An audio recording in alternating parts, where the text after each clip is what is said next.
Yeah, we talked Yeah, about so it this. kind of like catches people up on what happened in the first issue with like actual like news articles that we come up with, and that's what we do for Seer Chronicles. For other ones, it's either like what Dylan said, Shane Murphy Inc. is sleeping in bed, and it's like got a little intro block of text like last episode of Dragon Ball Z. Right, right. It's like Yeah, that. sure, sure. Yeah, so that's basically what we do for everything else. But for Seer Chronicles, it's the newspaper thing. Gotcha, gotcha. Dylan, do you want to add anything to that, to the about what goes on the interior cover? Is your answer the same as his, kind of? Yeah, exactly, Dylan. Right. I just realized I'm muted. Yeah. So Yeah. the what's it called? Yeah, we have it so that that very first, so the inside cover is just credits, but that's because that first page is still the first thing you see when you open up. So I kind of like that. Okay, gotcha, gotcha. So, Carissa, how do you do it on your interior front cover? How are you building the world? What's in? Is there any like words there? Is it artwork? Is it just the credits? What do you put My on the interior cover is the very long warning. Oh, for mature readers. Yeah, I remember this actually. The mature readers. It says the following comic is intended for mature audiences, contains adult content, graphic language, self-harm, violence, gore, and horror-filled fun. Proceed at your own risk. You have been warned. And then it tells you everyone that's in the covers and everything. And that's pretty much it. My comics always start with the last two panels usually start the new one, so they remember how it ended on the last one. And that's pretty smart to do that. Yeah, I kind of do that sometimes. I have been told that a lot of people like that. So yeah, and also because not everybody's tying them all together either, but you and I are tying all the stories together, which it makes more sense then if you have. Then when you see the finished version, it all marries together a little bit. Yeah, I'm debating about. Well, I guess let's see. So did I ask everybody that question? I did. Okay. So let's just jump back to the movies. The next one on the list is Children of Men. This is the dystopian movie where the plot of it is that the human race is infertile and they're on the risk of becoming extinct. In this case, it has sort of an ambiguous ending. They're sailing out into this boat in the fog, and it's kind of like did they make it or didn't they? I chose that as one of the top dystopian movie endings. Aaron, what do you think of that one? Did you see that movie? Man, I saw it, but I don't remember it. To be honest with you, it's been a minute. Anybody want to share any thoughts about Children of Men? I liked it. That's all I remember. It was like 12th grade, like film is lit class, and my teacher's like, "Here, we're gonna watch this." I was like, "Oh, okay." It's an interesting thing to worry about extinction when it's due to being infertile. Right. Okay, so I'll switch it up a little bit. The next one was more monster-based. I'm a Stephen King fan. I got to assume there's probably more than one Stephen King fan in this room. By the way, I'm a fan of the book too, or the novella, I guess it was, The Mist. Well, they released a movie version of The Mist, and it has one of these endings. It's, again, what we call the nihilistic ending, right? Yeah. And in this case, and again, people, please don't watch this if you're worried about spoilers from 17 years ago, because I'm going to spoil it. But so basically, they get past all the creatures, and the guy doesn't realize it. He thinks they're all about to die, so he takes a gun and shoots his whole family and kills them all.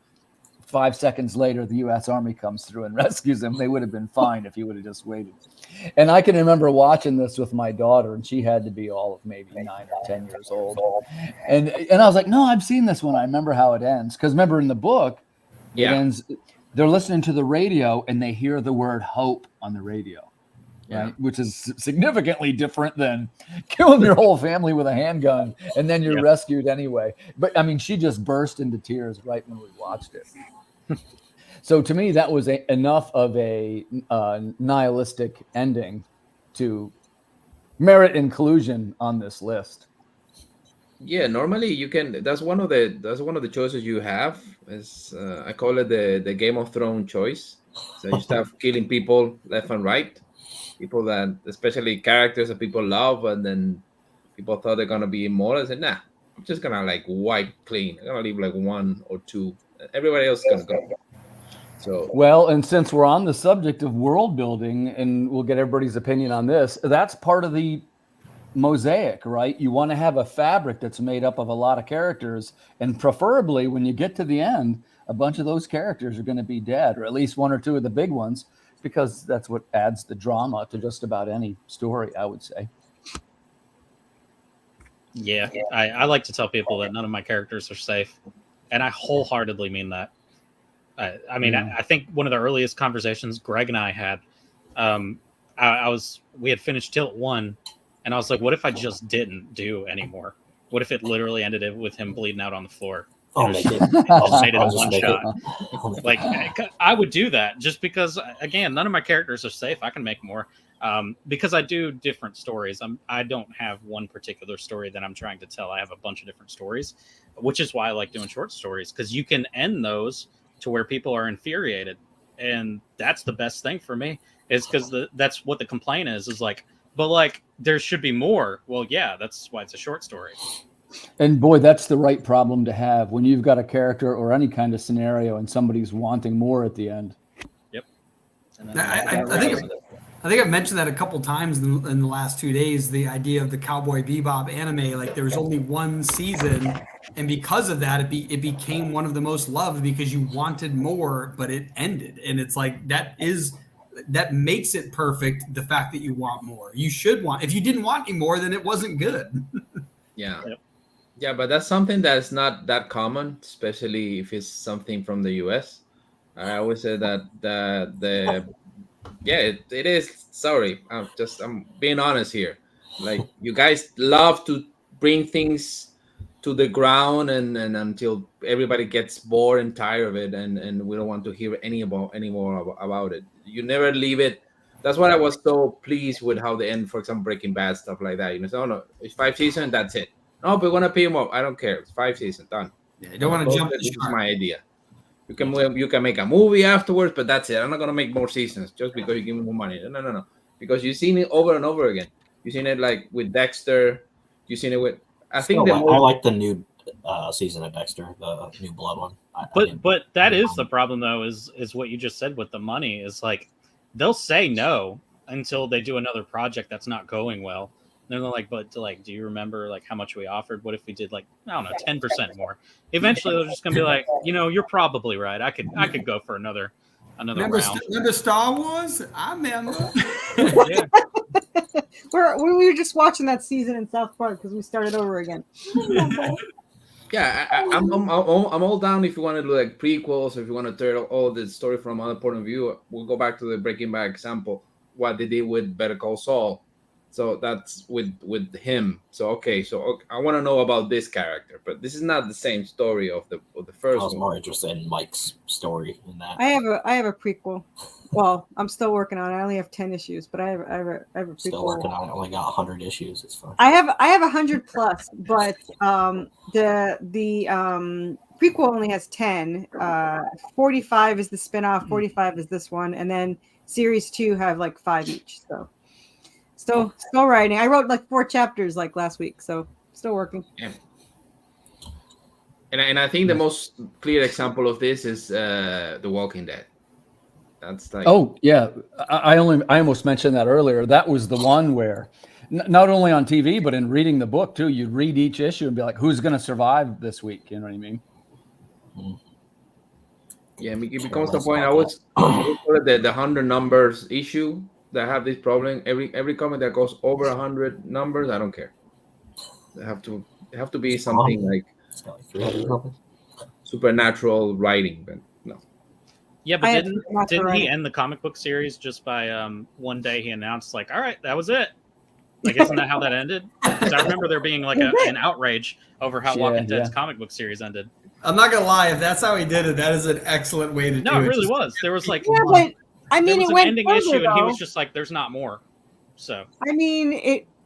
Right, the kids got married and stuff. So I never read it. Yeah, and it goes the whole way up to the future. Even it's I was pretty. gonna say, yeah. I went. Since you're asking, would consider myself a little bit of a Walking Dead collector, It's 1 to 100 are the issues where the action is. And even in the TV shows, my understanding is I didn't watch it in the later seasons, but the earlier seasons are the better ones. And it's sort of, but like I said, I never saw any of the spin-offs. So Me neither. I saw But a couple of episodes. a great example, though, of the world building and in particular using character killing to build your world. I wanted to mention another one. I love to talk about the twist ending. Okay. And I know especially Christian and I have talked about this. And one of the examples I've used here, and you guys are going to see this on the Substack in the next couple of days, is, there's a few that use a twist ending, but one I have for the dystopian is the Book of Eli, which is the one where it turns out that at the end that he was blind and it was the Bible that he was carrying the whole time. I haven't seen it. It's really good. He was And blind by the way, the whole movie, and I did know that Now you somebody. know. I'm not gonna lie. I don't like. I don't mind spoilers like other people. That yeah. Thanks for saying that, Chris. I'm the same way. You can tell me any spoiler. Yeah, I'm a script person. You're telling me an element of the script. The one thing with movies like that, though, the thing that sucks is like that particular movie. So some people judge movies on if you could watch them more than once. And like some movies are so great because once you've watched it once, you've gotten exactly what you were supposed to get from it and it's done. Book of Eli is a perfect example of that. You can never watch it twice and enjoy it the same way. It's only striking the first time. Yeah, because it's such an awe moment where you're like, what? Sense? It was the Bible. And by the way, I also would have nominated this movie. I was telling Christian, remember, it's always about world building, is the intro and the exit. So the exit in this case is the twist, but the Book of Eli has a great intro. Do you remember? It's where he's in a chemical suit and he's hunting the starving cat in the volcanic ash. It's crazy apocalyptic. And remember, he's wearing like rubber gear and there's all kind of ash and you can't see, and he comes up and it's a spear gun, I think is what he has. And it's all in slow motion. It's really stylized. And if you like cool dystopian intros, which this sounds like this will be my next column too, with the endings is going fine, so we'll make intros. But I would nominate Book of Eli for that one. I don't remember that one that much, but I regarding about the twist, one that I had on the list because as we mentioned the topic, for me is Contact. I don't know if you guys remember the one with Jodie Foster. Sure. That's fantastic because they give you this whole, because the whole movie is a build up. The whole movie is, and it starts like something small. Oh, I heard something. Oh, maybe this is something that is related to some. Then, oh no, now we see it's an extraterrestrial signal, and it's a message, and now we have this thing, and the whole thing is to build a machine, and blah blah blah blah blah blah blah. And then at the end, it's like, okay, so this is it. That was a whole thing. So yeah. I like that one. I like the other one too, the recent one with Amy Adams, not Arrival. It's with the language. Is it Arrival? It's It's Arrival. It's the one from Villeneuve. Yeah, the first one, Villeneuve. Yeah. Yeah. But there's a recent one too there's a Jodie Foster movie. That one's Contact, right? Yeah. Okay, and the other one's Arrival. I got the names backwards. Okay, I got it. That's a different girl. Yeah, there was the Arrival is Villeneuve. Yeah, I was gonna say that's interesting though with the twist ending, because like there's some movies that they have a twist, but it's like near the ending, but there's still more to come. Like, do you remember the movie Dreamweaver with there's a bunch of friends in the woods and they all meet up. I think maybe one of them died, maybe that's why they meet up, or something's happening, like maybe one of them is dying. But it ends up being like there's one of their friends was either an alien or something like that, like their whole childhood. That's why it was weird. Different day. Huh? That's all I remember from the movie is same shit, different day or something. Yeah, and they end up but the whole idea that the whole movie they're dealing with these creatures and all this stuff, and all of a sudden at the very end you find out like this guy is like psychic or something, all because he's part of this whole deal. But it's near the end, but it's interesting though the difference between a movie like that and Book of Eli, where it's like the end of the movie when you find out and you're like, holy shit, like, because it leaves you with that recency bias, like where you ended something and it's like the last thing you remember, so it's impossible to forget. Right, and then the next time you see those types of movies, you pick up on all the little cues, Sometimes there's a twist. And also a little bit of a weird choice, and I guess I always like to talk about things like this. A little bit of a weird choice because what some would interpret as a pro-Christian ideology in Book of Eli. And I didn't bring it up because of that, but I would say it's noticeably pro-Christian, which is something you don't typically see in apocalyptic movies, putting it mildly. Yeah. So on the subject of religion, I'm just kidding. Yeah. Well, and I didn't mean to create anything divisive by it, but you could make a good point that that's the only plot point that could have worked, because there is no other book that would be so well known as the Bible. Like, what's he going to start busting out Lord of the Rings or Harry Potter? I used to joke that if there was an apocalypse scenario and someone found Lord of the Rings, they would think it was like how the world really was. Yeah, and then they built the whole world over again, and it was all like gone. I'm not gonna lie, that would be a great like a spoof movie version of it, where like all of the dystopian stuff, they're doing weird things, and like they find this book and they're like, wait, this like it's actually a pretty good idea. Yeah, there you go, Chris. There's your next like a McGruber. Copyright pending.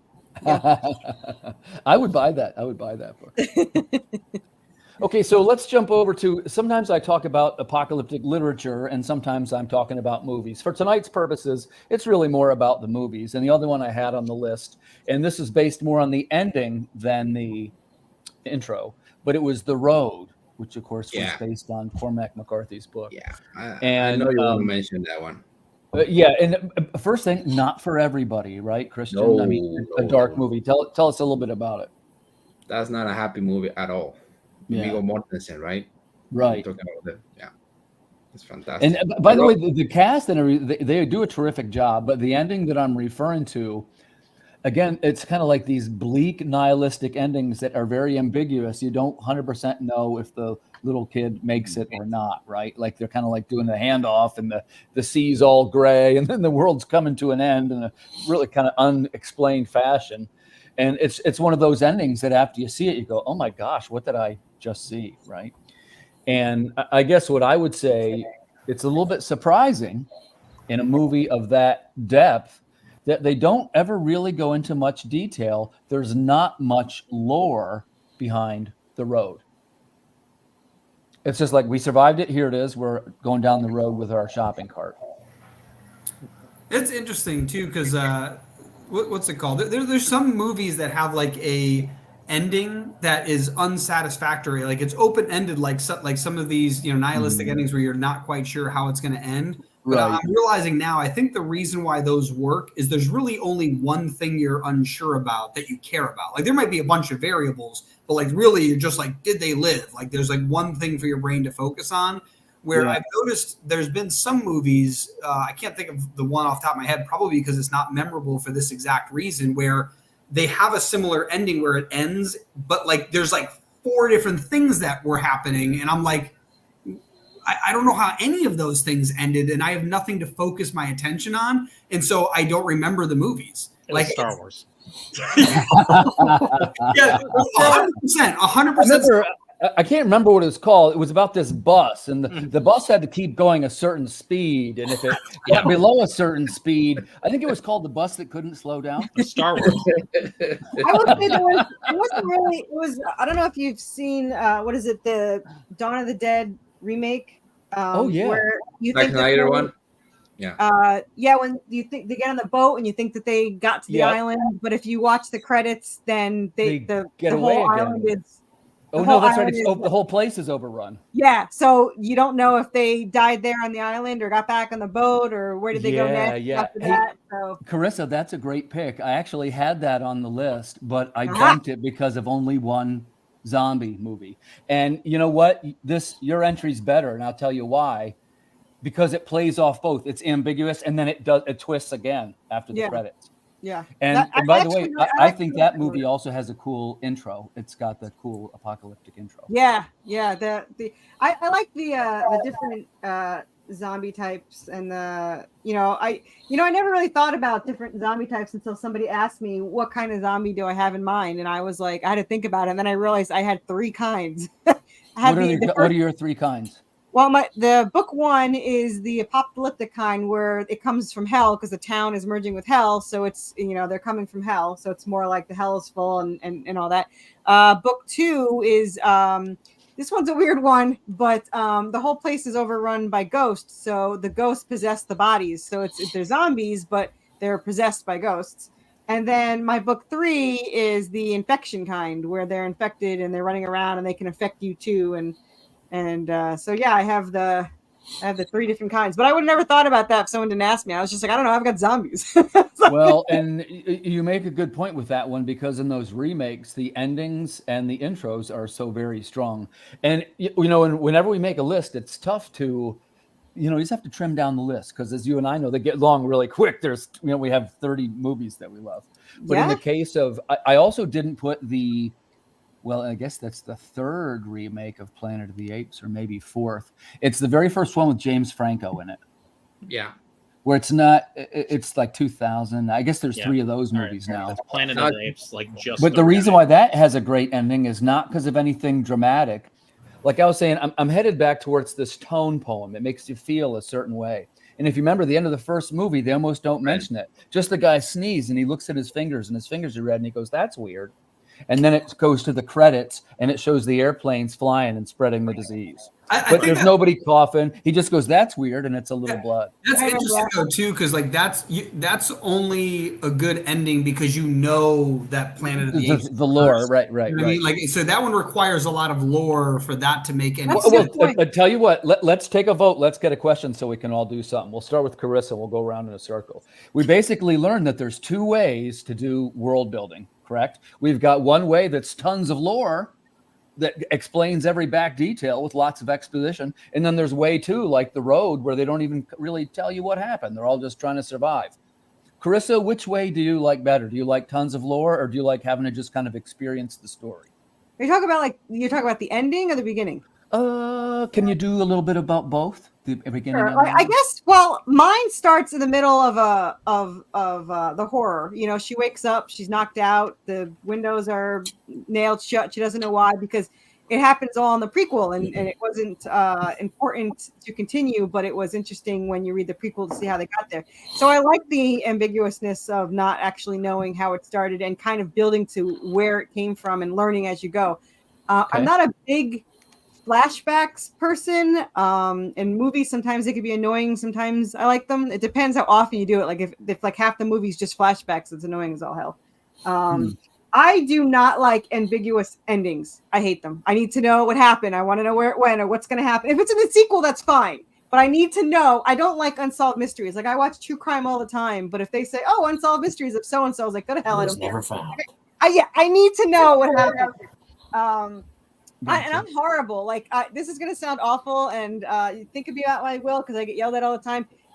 When I used to read novels a lot more, now I write them, but when I used to read them, I'd read the ending first. I don't want to waste all my time reading it if I don't like the way it ended. Carissa, I've done that too. I admit it, I've done that too. My mom used to make fun of me all the time. Yeah, it is cheating, but I just always loved books, so I didn't always necessarily go in order. Right in Barnes and Nobles or I think it was Borders, and I would just read it and I make sure. Now they're not mystery, so it's not like I have to like know the ending. I just make sure the characters I want are alive or it goes where I want it to go.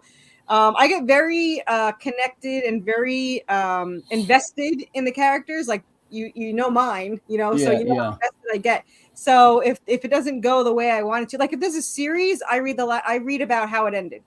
And I make sure it ended the way I wanted it. So I don't waste my time going through 7 seasons to not get it where I want it to go. So yeah, I don't like ambiguous endings at all. Beginnings are fine. As long, you learn it as you go, I'm fine with that. I kind of like I had a couple of people that loved that mine start in the middle of a horror. They like the ambiguousness of not knowing how she got there, why she's waking up. And it'll build to where she came from. But endings I'm not a fan of. Okay. All right. Good answer.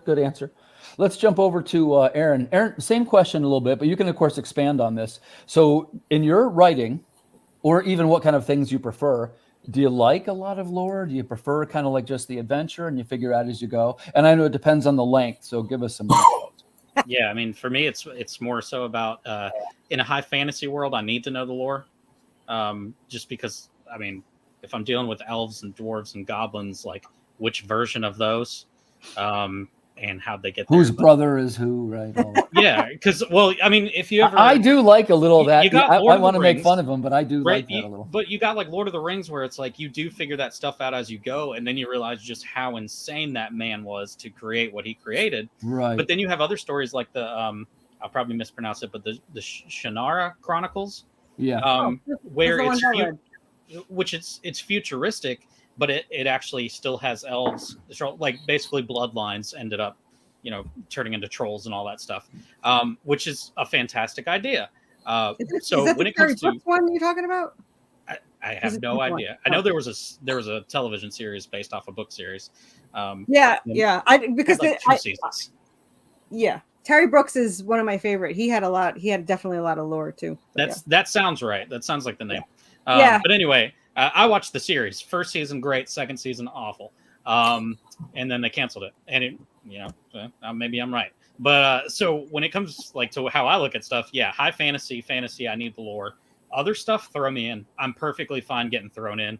If I figure it out along the way, cool. If I don't, I'm there for the ride. For the most part, anyway. It depends on what I'm kind of stepping into. So what about endings? So ambiguous endings. If you read my stuff, you will know that I am a huge fan of ambiguous endings. Because of exactly what you just talked about, like that you don't like that. Like I love putting people in that position where it's like, well, what the crap? That's where I want people to end. When they finish my book, I want them to be like, what the crap, man? And that's all I want.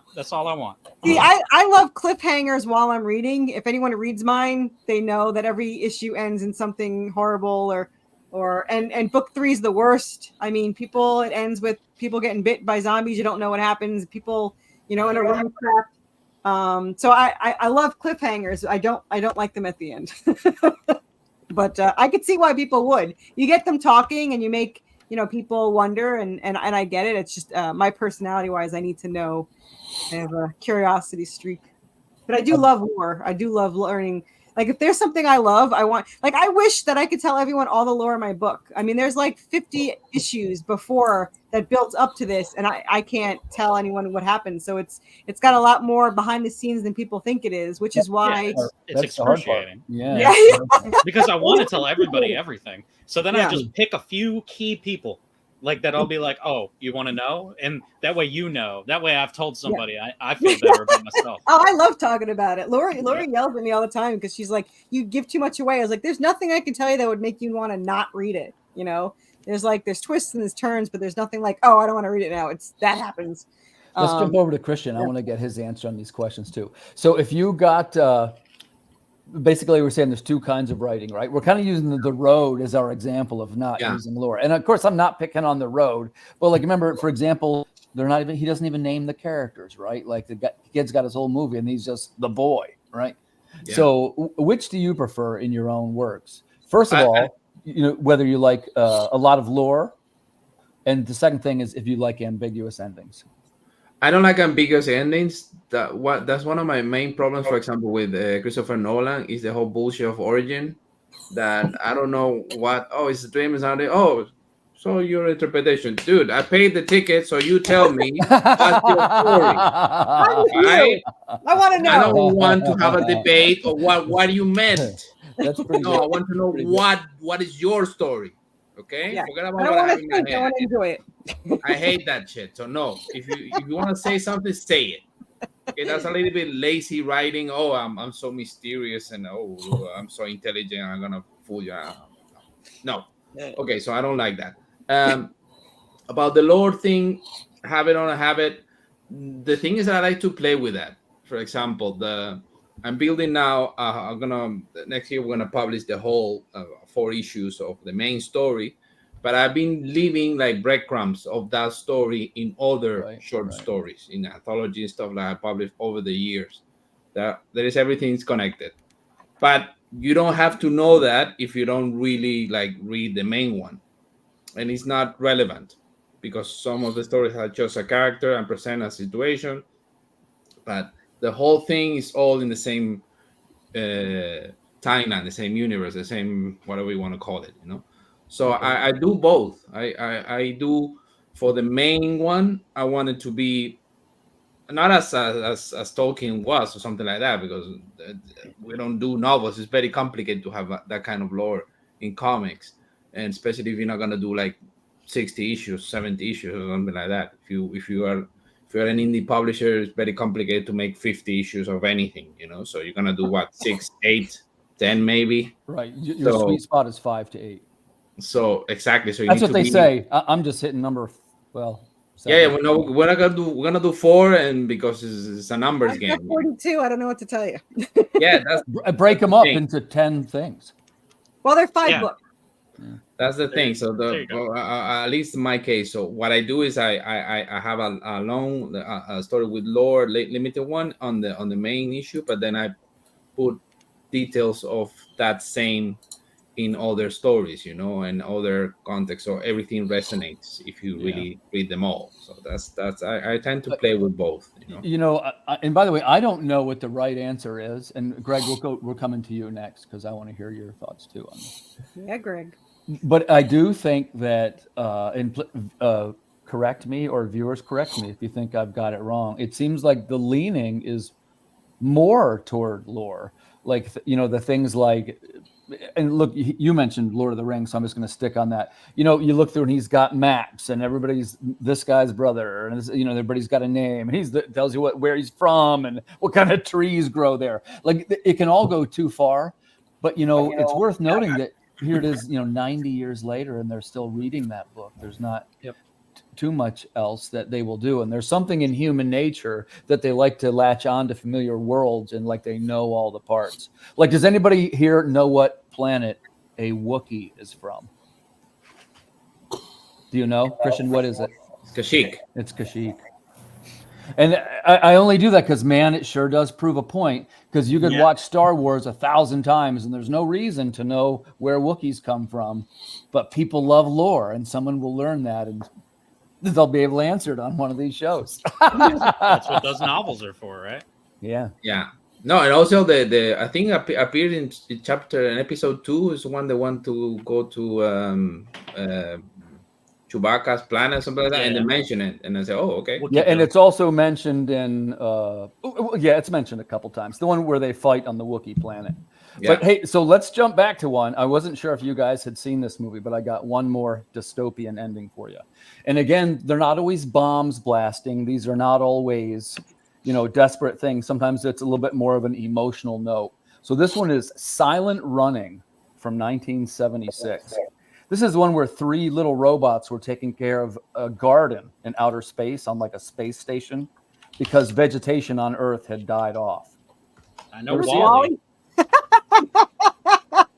And Cool Runnings. I remember those. Yeah. It passed on the Sky if you want to go there, but sure. But that has a pretty cool ending too. In that case, it's the one where, they're trying to get the guy to come back to Earth. Like, hey, the space program's done. Bring the plants back. We're going to destroy them. And he blows the whole place up, and he sends one robot full of plant life back out into space and gives up his own life so that the plants can live on. Pretty wild.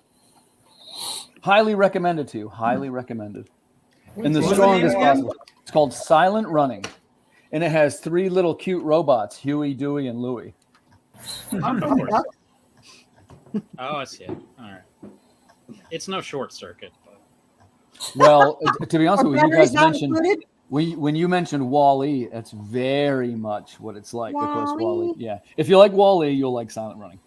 I like Wall-E, and I like the what is it? Batteries not included. Oh yeah. It's a lot like that, actually. I saw that in the theater. Oh, no kidding. Yeah. Well, and the only other one I had on the list as a discussion starter was the one that Christian mentioned, which was Soylent Green, which is where at the end they find out that they're eating people, right? I've never seen that, but I've heard so much about it. Soylent Green people. Well, there's 2 things that are disturbing. Number one is that they're eating people because the world's so overpopulated and the food's gone. And the second thing is, remember, they encourage you to commit suicide when you get Canada. I was about to say, that sounds a lot like Canada today. Well, this was like a theater you'd go to, and it would show clips of all your memories, and then you'd like lethally inject. I'm waiting because for the those, world was it was all overpopulated. I'm waiting for the Futurama suicide booths. That's what. Yeah. So, like, Well, were they I'm pretty sure eating- that's what This the. is Are they 2008. eating people that had died, or are they killing people? They're killing people. No, They make it to like a cookies and stuff like that, right? That was the thing. It was like No, cookies. no. Yeah. Well, and in most of these, there's another one, Logan's Run. Anybody remember Yeah. Logan's I know Run? Logan's Yeah, wrong. I That's know. when you're 25. They kill you. or Yeah, something? when you turn a certain age, they kill you. They kill you. Yeah. Classic. And they've also got the really cool, which by the way, that would, to me, Logan's Run would have certainly made it for apocalyptic movies, but maybe ending, not necessarily. They all escape. That and was that's a all little for bit more Soylent Green if they just died. But if you're killing them, that's kind of messed up. Because Well- they're pretty sure that Wally is eating people too. Because where are they putting the dead bodies? Oh, yeah, you got a point. You got It a was point. the conspiracy theory that they said there's no way they could have food being in space that long, and they would have nowhere to put the dead bodies, so they must be the shakes must be people. Or they just launch them out into space. Yeah, but Well, where that- would they get all the food? Can't just make food from nothing. That certainly is a disturbing new way to look at Wall-E. Yeah, Hungry. That's what Dylan's eating right now. I mean, people are pretty fattening, I suppose. It's considered red meat, just so you all know. Nice. So we were talking a little bit about the world building of it. Like what kind of things, like I said, I mentioned that there's a good chance that if you have an awesome intro and an awesome ending, you got the good setting for some sci-fi world building. Well, let's jump over into characters a little bit, right? Like if you guys don't care, we got a couple of minutes left. Here's the thing: when it comes to characters, do you prefer that the characters sound a little bit like a human name? Or, you have what I call Star Wars name, Zoop Maringa, they're like some crazy out there name. What kind of names do you like for your writing I don't and think why? Greg answered the other question.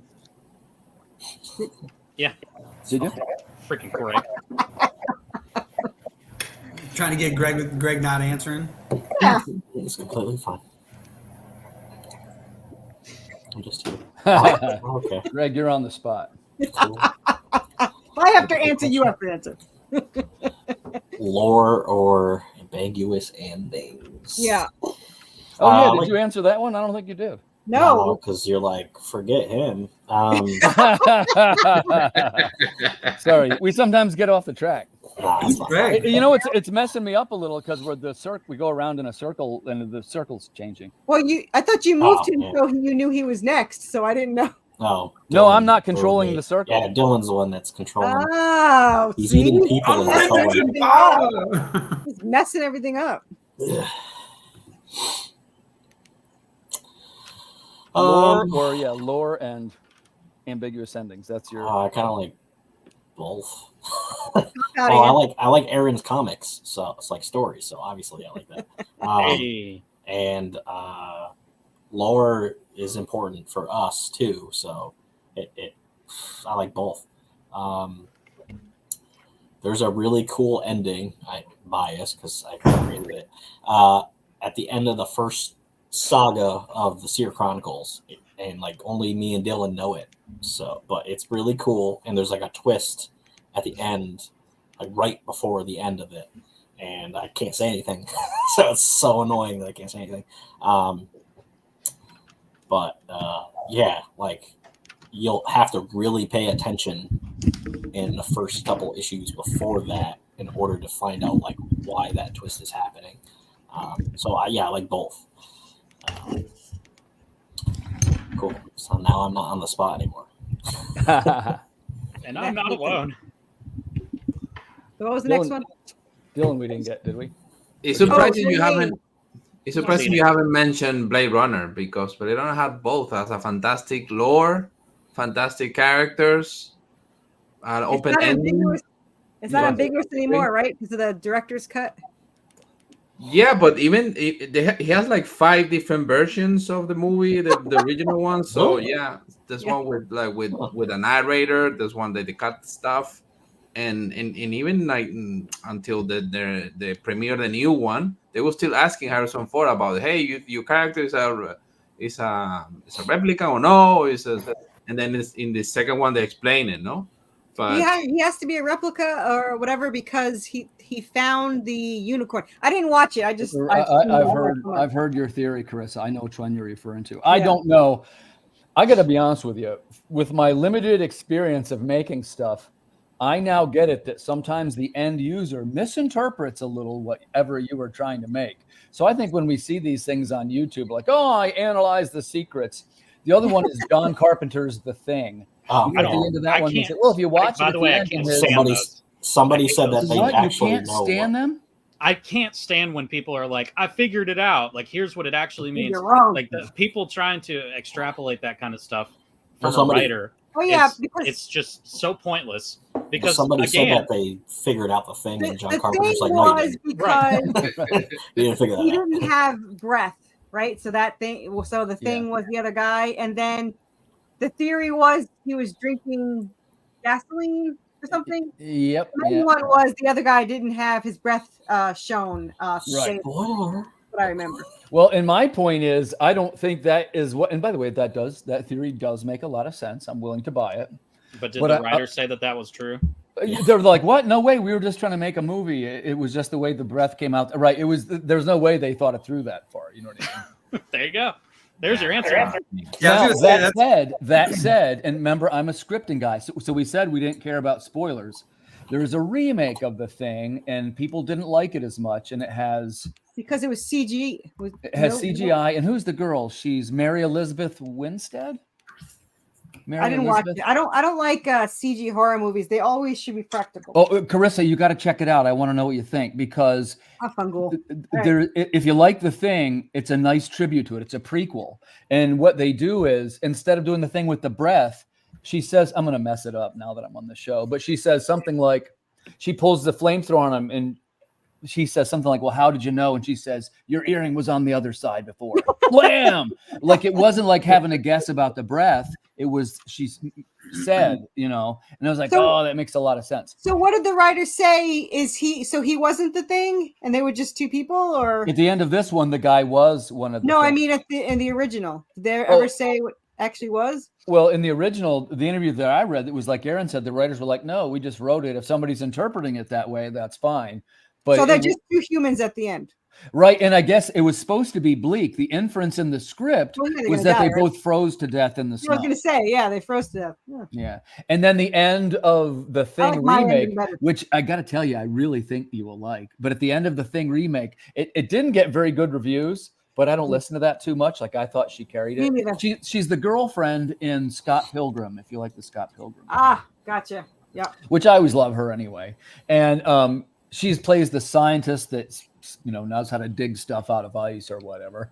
And anyway, you know, so it's got enough changes. What they do is whoever you think it is, like I'll just tell you, it's always the other person. And it's always like scares the shit out of you right when they jump out, right? Yeah. And then of course when it gets to the end, it's the very beginning of the first movie. With the dog. Like it's like them shooting at the dog, kill it or whatever.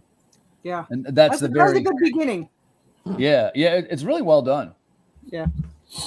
Anyway, sorry. No, that's okay. Hey, this all fits in because really what we're trying to do is to learn tips out of the world building, right? And I will say, you know, I ask those questions. Sometimes I don't get to answer them, but I'd love to give my answer, which is I do think that the lore, I started explaining about this a little bit before. It's a little bit of a selling point to the idea that you could even sell things potentially like maps or this, you know, the other kind of accompanying items, and to a lesser extent music. You know, I'm really into music too, but you know, I think that when it talks about lore, it's going to be things like maps, characters. By the way, I thought the plushies are a genius idea. You know? I have this song for book 1, and did I tell you I have a song coming for book 2? Oh, nice. So I want a new song per book now. So now I have that. Cool. Yeah. I'm really getting into it. So that's one of the things we're doing. We used original song for the trailer of the campaign. So yeah, we had a couple of musicians because it's sci-fi, so you can dwell into all that electronic, you know, evangelist type of. So that was my idea, you know, like give me something like Blade Runner, please. That's it. That's what I want. Well, hey, so let me ask you guys this: because I assume, what are you hiring somebody through Fiverr or like a songwriting place or? Who, me? Yes, both of you. Oh. My husband. Oh, gotcha. And do you like hum it to him? Like, how do you? Actually, so my husband and his cousin are in a band, and they've done like albums together. And I just told him it needs to have something about soulmates. It needs to have angels and demons, and it needs to be, say worthy or whatever in there, or chaotic. And he ran with it. I didn't have to. And when That's he came pretty back with cool. the lyrics, they were perfect. I didn't change. I think I changed 2 words in the whole lyrics Nice, thing. nice. But he does all the music himself. He did all the background music. He did all the lyrics, and then his cousin does. Oh, and he does the drums, the guitar. His cousin does the vocals and the guitar and something else, and then he remasters it, and it's just I phenomenal. think it's a great idea, Chris. And Yeah. remember, this goes back to what I said earlier too, which is being able to offer something that can be delivered in a digital format, which is already your fastest growing category, and there's more of those each time. And this makes that bigger. You'll have digital library. Yeah, a lot of people have bought that song. I joke that I've sold more of the song than they have. So In my case, a friend of mine. So and I thought it was gonna be the ideal guy because he does a lot of electronic music. So say, okay, this is your jam, and I told him I want something similar to this.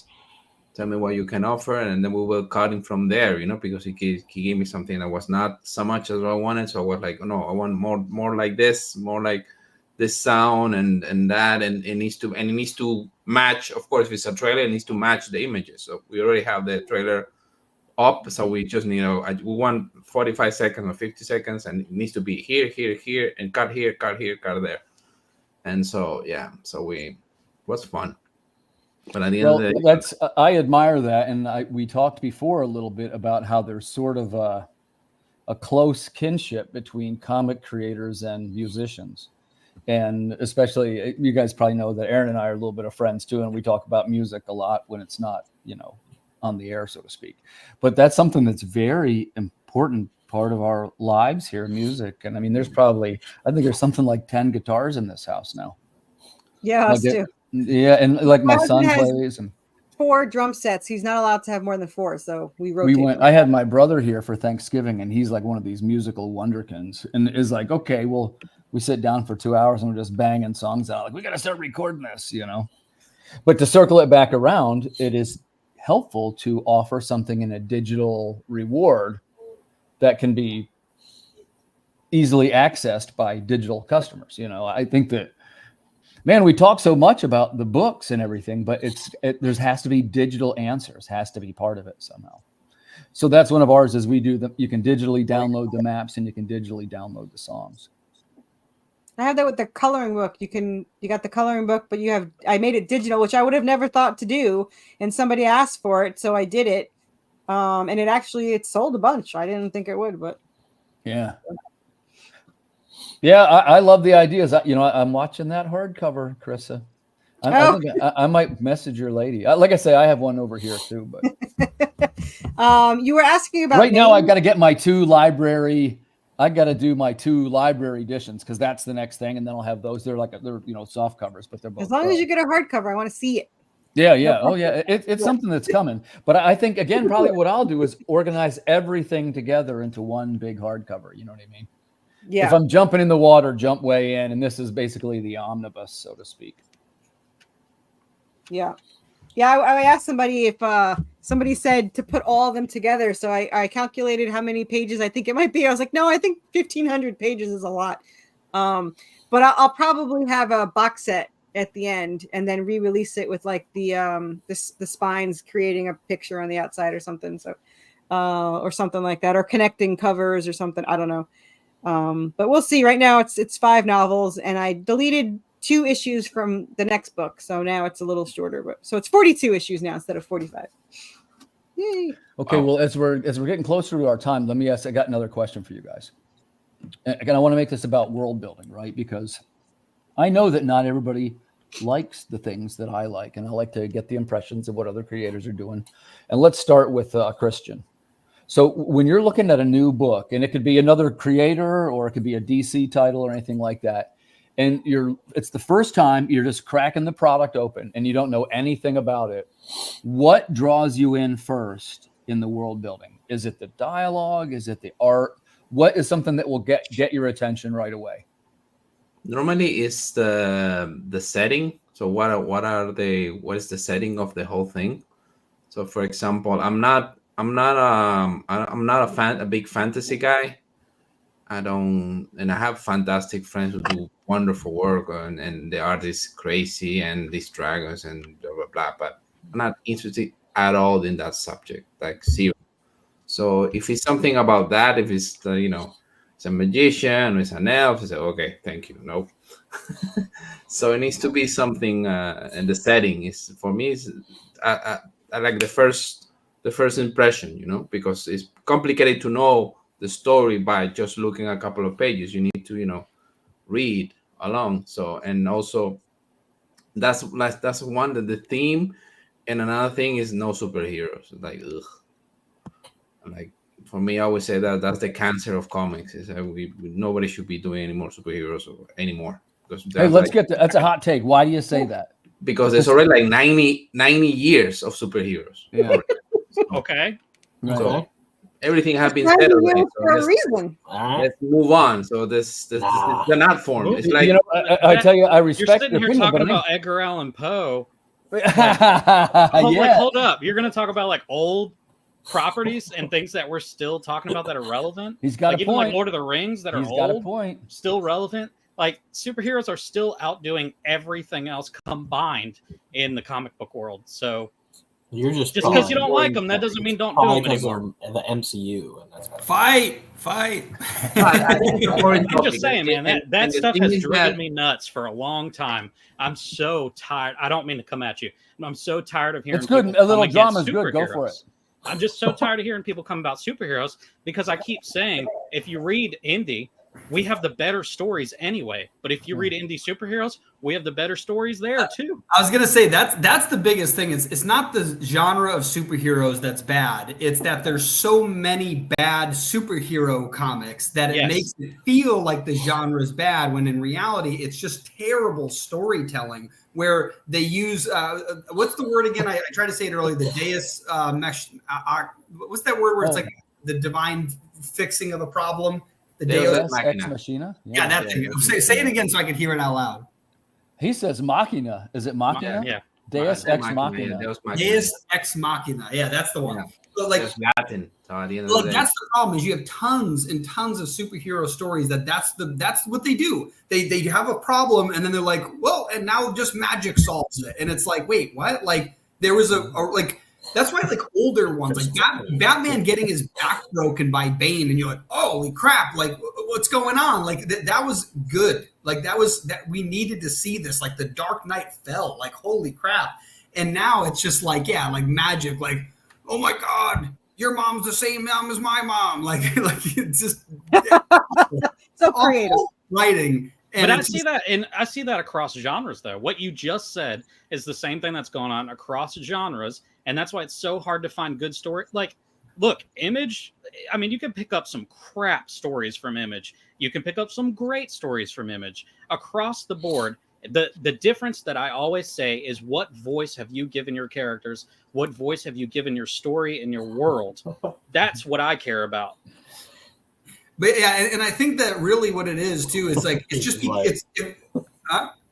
no, Christian's just like but like, no, I don't want to argue. I just say I just made my piece. No, hey, and listen, I appreciate the hot takes. That's what makes interesting podcasts. And I'm glad you said it. I lack the courage to say those kind of things. So. But he's not wrong exactly. It'd be fair to say that super materials are kind of struggling lately. But I would say, like, again, it's more like if 10% of, or let's say is 40% of all comics have terrible storytelling, but there's 8 million superhero and only 2,000 horror. Sure, of course, the majority of worse stories are going to be superhero, but it's only because they're also the majority of stories, right? It's just like that's the problem. That's what I mean. Like, if you take all of the bad stories and count them numerically, sure, the superhero ones are obviously going to outnumber the other bad stories because they outnumber them in total stories. And that's I think that's what the problem is. Like, instead of looking at the genre, because like think about it, fantasy. Like we had Lord of the Rings go on, then we had Harry Potter go on, right? And even Star Wars. Game of Thrones. fantasy in it, right? Like with magic with the Jedi, like they all like that's already been overplayed as well. And then Zombies. they do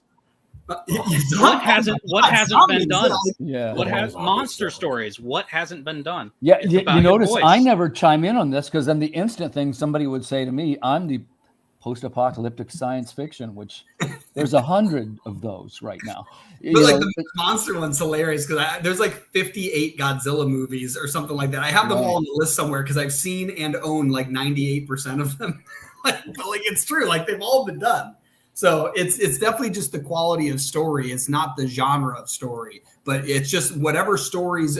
Or if you look at superheroes, yeah, there's just too many of them. So of course there's going to be terrible ones, and of course they're going to outnumber any other terrible genre because And there are so many terrible ones. I'm not saying there aren't, but like you just said, it has more to do with the just vast amount of numbers than anything else. Yeah, and even percentage. And for me, mainly is the association that you're into comics, so you have to do superheroes. So this is it's for kids. No, that's the two things they always say to you. Right. Oh, this is for kids, and it has superhero on it, right? Because it's They a ask comic. the kids. No, I don't do any superheroes. I don't write anything for kids. So no. No, this is an art form. Let's start with there. This is an art form, and I do whatever I want with it. So because I'm the creator, so I'm not gonna Exactly. play to what you're expecting of the thing. I don't do things for kids, and I don't do superheroes. So that's out of the questions. So that's my main issue with it. It's not like I don't like it or whatever stuff like that. One of my favorite authors ever is Frank Miller, and he was created the lore of the superheroes or Alan Moore.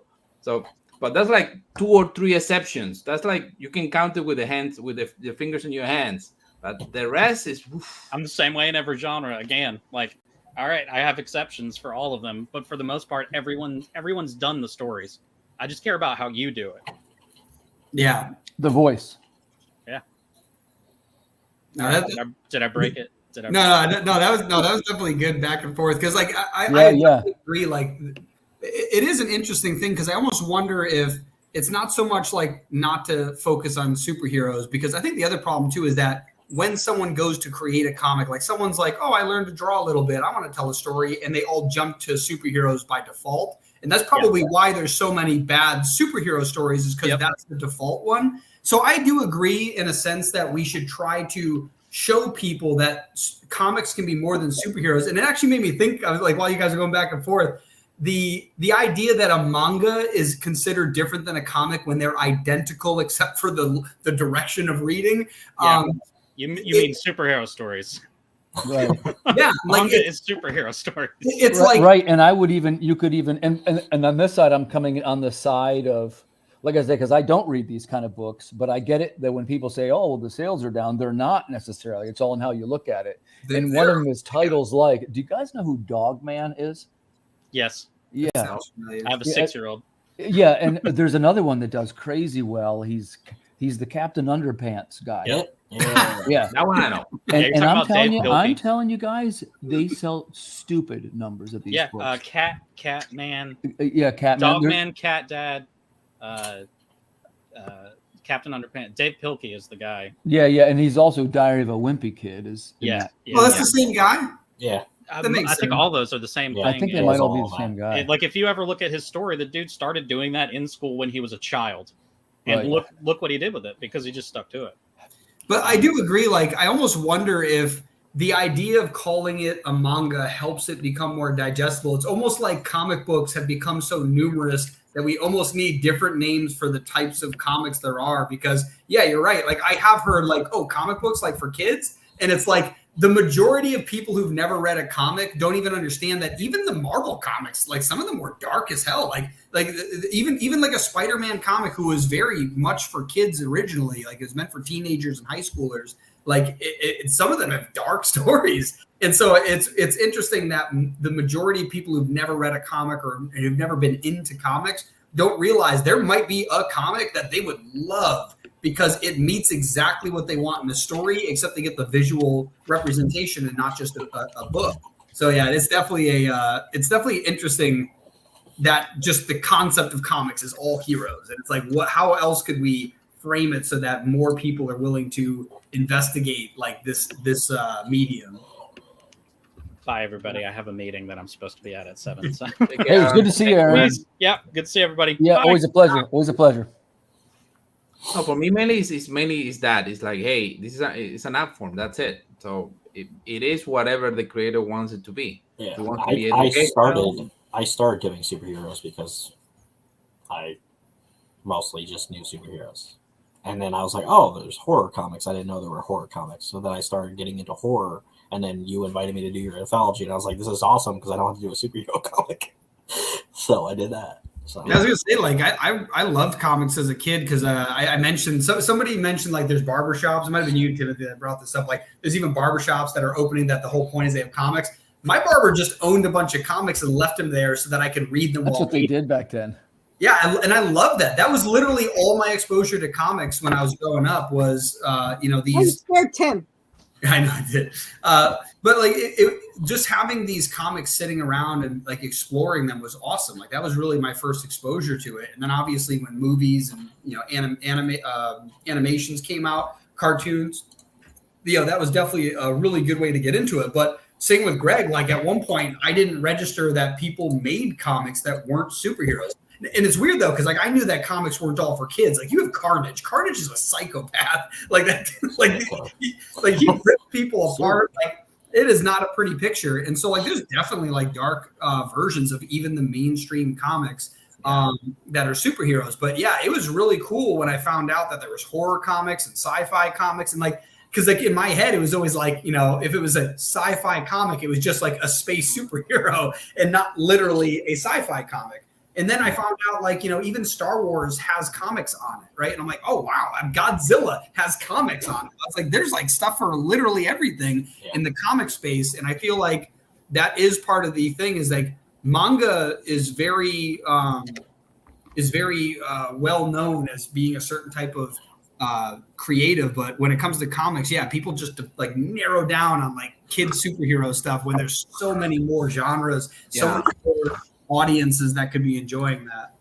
And we're lucky here in Europe because it's associated. Because I remember that one of my first one that I understood that this is an art form was Sandman, because Sandman is not really superheroes and nothing to do with that. It's a completely different story, and it goes from everywhere, from like fantasy to horror to sci-fi. It's a very complex. He was a short story. He's a short story guy. This is crazy. And then with that, I start to what else do they have? And I remember that in Europe, there's a lot of tradition of like comics about history or about like the Roman emperors or like the history of France or the history of the battle of blah blah blah. So this is like something realistic as it can be, So it has nothing to do with fantasy, nothing to do with fiction. They're depicting a battle that really happened with people I was like blown away. So so all this. There's even like the alt history ones. I always forget about that. Like alt history is really cool. Like, and it's so funny because my first introduction to alt history was like Superman Red Sun, where like Superman, and it's like the alt history of like a fictitious world when there's like really cool versions of alt history where it's like, what if the Germans won? What if my cousin actually is working on one right now? Like, what if Rome never fell and instead they migrated, right? Like, that's really interesting idea. And it's like, there's so many, one of the things I actually told him about, which he didn't know I'm saying the lore ironically, but it's a real thing, is the Library of Alexandria. It's a library that had every book in the entire world ever written, the original versions too, because that's what they did. They went around and collected all the books. They created copies, but they gave the copies back and they kept the original. And this place was burnt to the ground and they lost all of this knowledge at once. And it's crazy because like, what if that was never lost? What if we leaped 50 years in the future with technology? Because right now, 5 years is an hyper acceleration. But if you look at what would happen if you took that, like the invention of the internet and just moved it 50 years earlier, what would happen like culturally and all this stuff? Like it would be insanity. So it's really interesting to like think of that stuff. See, I definitely love the other versions of storytelling outside of the superhero style, but and you were mentioning the short stories, Timothy, because like earlier the question you asked, I just realized I hadn't answered it with the end there. What was it? The ambiguous ending and the lore. Yeah. I would definitely say, for me at least, if I know it's meant to be a single one-off short story, then I'm okay with an ambiguous ending and not having any lore and having all of it up to my imagination. If I know there's even more than one piece of content I can consume about it, and a caveat to that, I might like that short story, but I probably also won't remember it, right? The reason why we remember words that we say, like the word grapefruit, like there's a book called Made to Stick by Chip Heath and Dan Heath. They're brothers, and it's how to make ideas sticky. And one of the concepts is like if you're trying to describe something. So like what he normally talks about in that chapter is, do you know what a pomelo is? Mm-mm. Right. Most people do not know what a pomelo is, and so I can start. It's a fruit hybrid. I can start describing it to you as a citrusy fruit with a pulpy interior, a white fleshy exterior, and a rind. It's the size of a softball, right? Or I could just say it looks like a big grapefruit and it kind of tastes like it. Yeah. And because I said the word grapefruit, even though that's a small word, you have thousands of interconnected thoughts about that one word. And the reason why I love lore and I love Easter eggs and I love all this background knowledge is that it makes it easier to remember all of that stuff. And because of that, it becomes a stickier idea. And that's the reason that Lord of the Rings will never go away. It is way too sticky of an idea because there's maps, there's history behind creatures you only see once in the story, and he has their entire ancestral lines mapped out into a family tree, and it's like, what the hell was this guy doing? But it becomes completely impossible to forget because of all of that extra information about it. So I think if you're trying to create a legacy piece of content, you absolutely need to have lore. You can certainly make one-off short stories, like ash cans in comic book format, a quick little like, whoa, this is crazy. And then it's done. But if you want to have a memorable piece of content, you absolutely need lore. And even if the lore is meant to be ambiguous, like when you do have weird endings where you don't know what happened, or like Jason, you don't know what makes him, right? It's okay to leave some of that stuff vague. You don't need to explain it like some people kind of delve out, but at least having enough background that you can start hypothesizing all these ideas, it makes it so like those How It Should Have Ended movie or the YouTube channel videos, right? Like I love that because there's enough lore that you can make other presumptions, predictions, and estimations of what would happen if this occurred. And you can't do that without enough lore.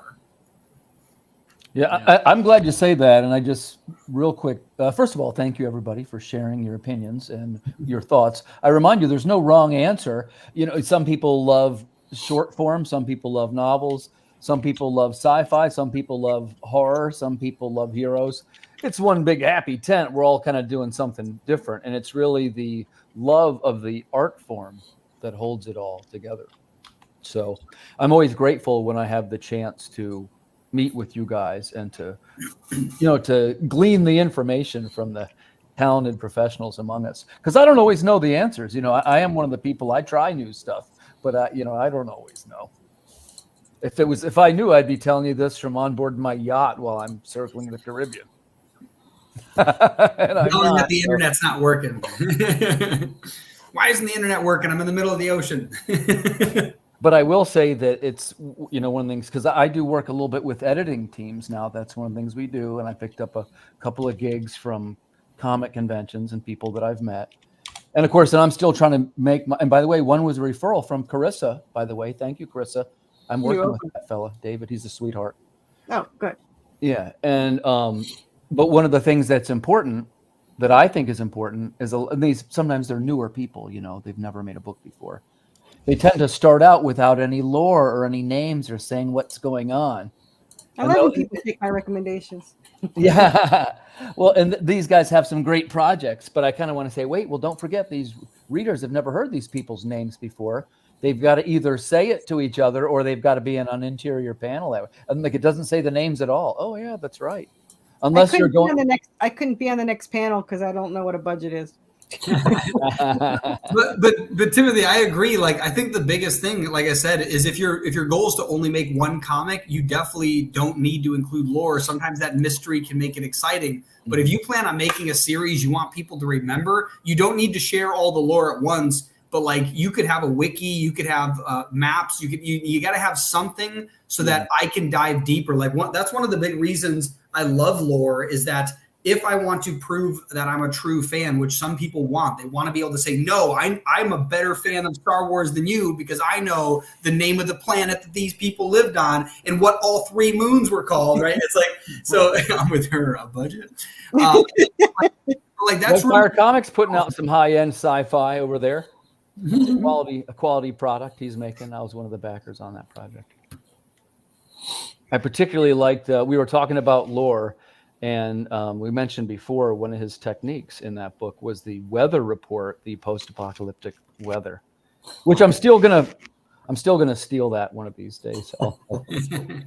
I would recommend a book for everyone who's, or even for us, because it's a book I reread from time to time, and I get a lot of idea from it. And I remember I discovered back in the day when I was in college. So it's called The Art of Fiction by David Lodge. If you haven't read it, I highly recommend it. It's fantastic because it gives you everything, all kind of example from like way to present the character, way to end, way to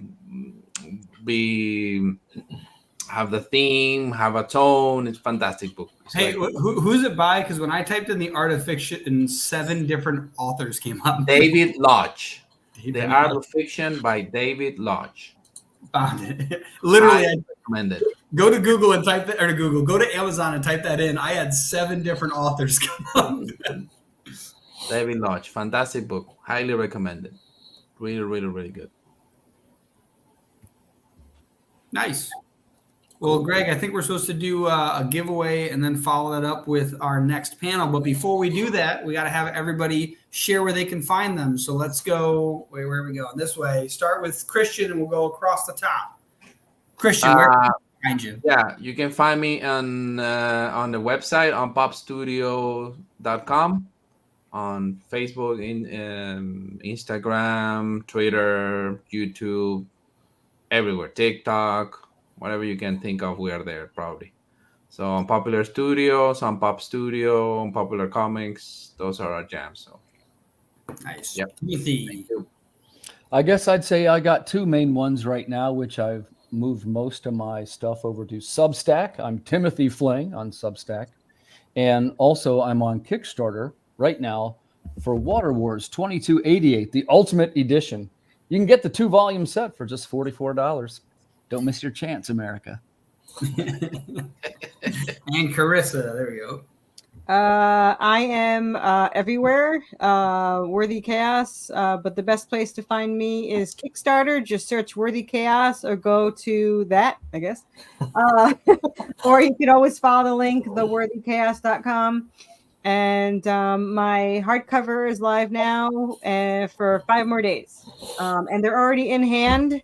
So they will ship out the day the campaign ends, as long as your payment goes through. And so everyone will get it pretty soon, probably a week into December. And Carissa won like 3 awards on Four Tales podcast. Yeah, we won Best Indie Comic, Best Writer, and Best Cover for Ken Hunt. Obviously, the writing one's great. But thank you.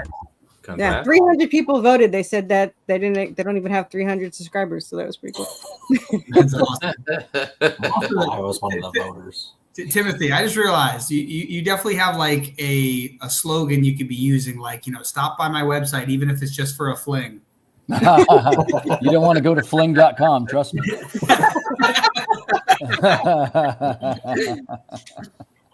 Or I mean, maybe you do.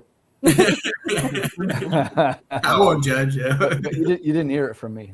But you can follow me. I got my website too. I'm earthdogstudios.com.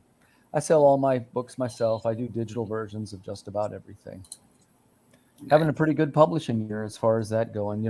I started doing the autobiography for that Rockstar fella. The Rockstar, the designer. I ended up having a writing credit on that book, and now I'm the publisher of it. So you can get that autographed and with a chrome enhanced logo for like $10 or something. It's a pretty good deal. Should buy one. That's earthdogstudios.com. Call to action. So right now, fill up that shopping cart. Delivered by Christmas. No, the big thing for me is, and I'll probably be talking to Carissa more about this, which is the 2-volume set. That's what I got going on right now. So thank you for having me on the show and on the broadcast to let me talk about it, because that's how I. Thanks for having me on like 6. Yeah. 5. Yeah. I think I got more Thanks. tomorrow, so. 6 because I hope he we kept get me them. on. He didn't Hope want we to get be some by customers. himself. He's like, you're staying on. So I've been on 6 channels. And you have more tomorrow. So 2 more tomorrow. Yeah. Thank you guys for inviting me. It's been a pleasure as always. Yeah, and I'll see you tomorrow too. I'm seeing Christian and Carissa again, right? Yeah. I'm everywhere. Yeah. And that one will be like tonight. I mostly talk about sci-fi stuff, but we will go more into our crowdfunding and we'll share our projects and stuff tomorrow. And if I get shout outs, we'll look at some of them on the air and maybe offer tips. Yep. Can I go now? You know, I guess I'm taking off too. See you guys. Bye. Thanks, guys. Bye Thank bye. you very much for having me. It was a fun time. Good to see you, Christian. Take care, brothers. Bye bye. what's up? Howdy, howdy, ho. I need more light here. I got the dog came up and was like, "Here I am." Someone else has a dog with them. That's a little Greg, better. before we go on to this, do you want to spin the wheel? Spin the wheel. Sure. Yeah, we have a gift certificate to. Oh, Blick Art Materials. Yes. Yeah. So Pull up the wheel. pull up the wheel. Yeah, we reached out to some companies before getting everything set up to see if we can get any sponsors, but instead we got a couple of donations, which was cool. So Blick Art Supplies ended up giving us 2 $50 gift certificates, and it is Oh, and he left. Hey Timothy. So he wins. Yes.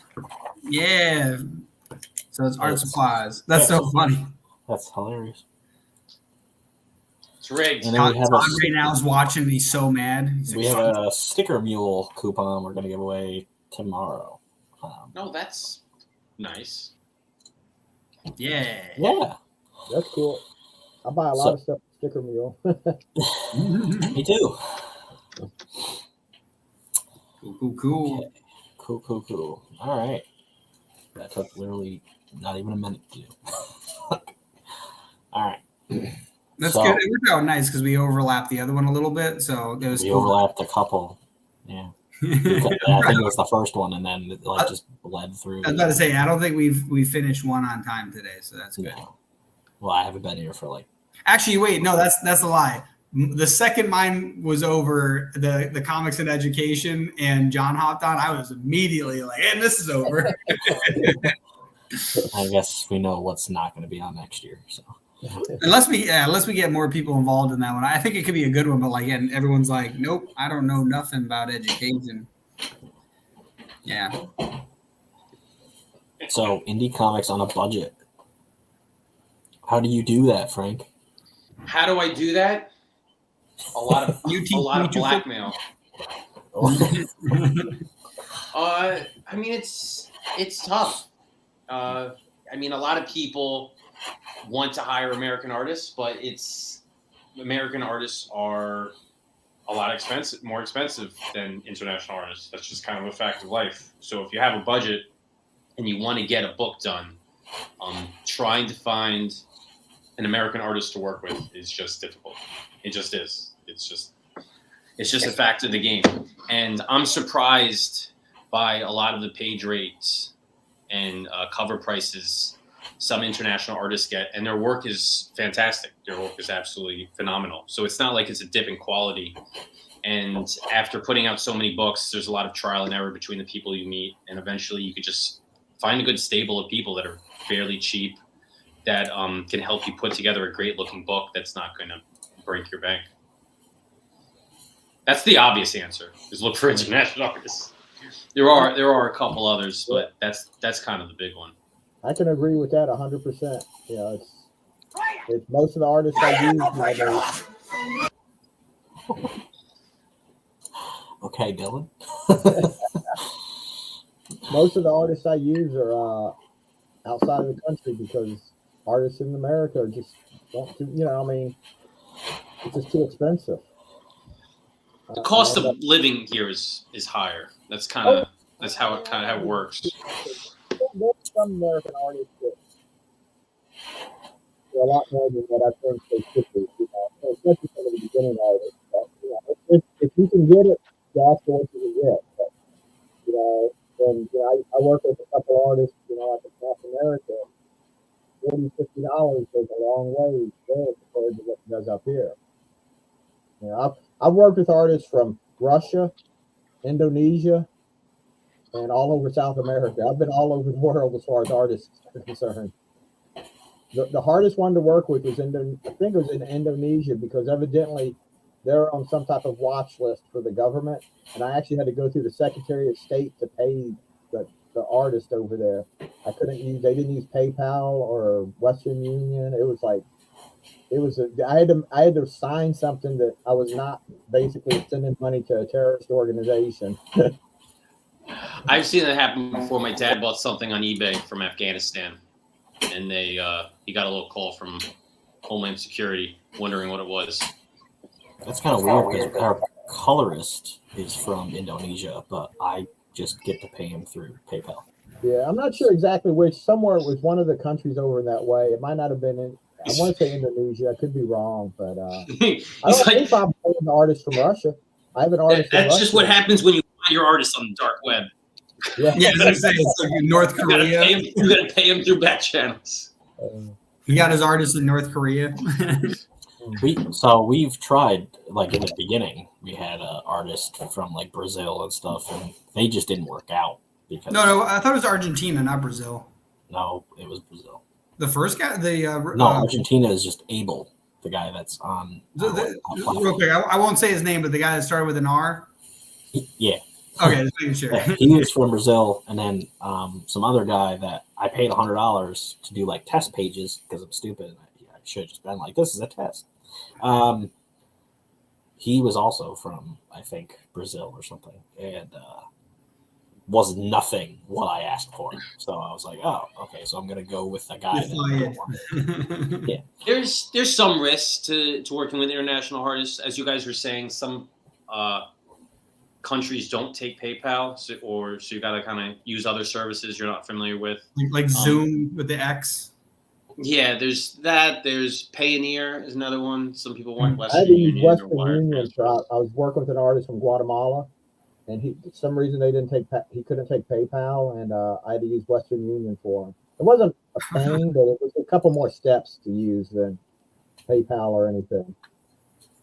Nigeria was a tricky one too. I've based on the comment. Yeah, Nigeria I don't think uses PayPal, so I've had to bounce around a little bit. And also international artists, there's also a higher chance that you're just going to get ghosted from them. It's harder to get in contact with them. You in a lot of instances you only have one point of contact. It's not like they have a big online presence like a lot of Americans do, so it's harder to track them down. It's just but it's like anything. You do it long enough, you get with familiar people, you get in a groove of doing things, and you find ways to protect yourself, but also work with people who you trust. So it goes on both ways.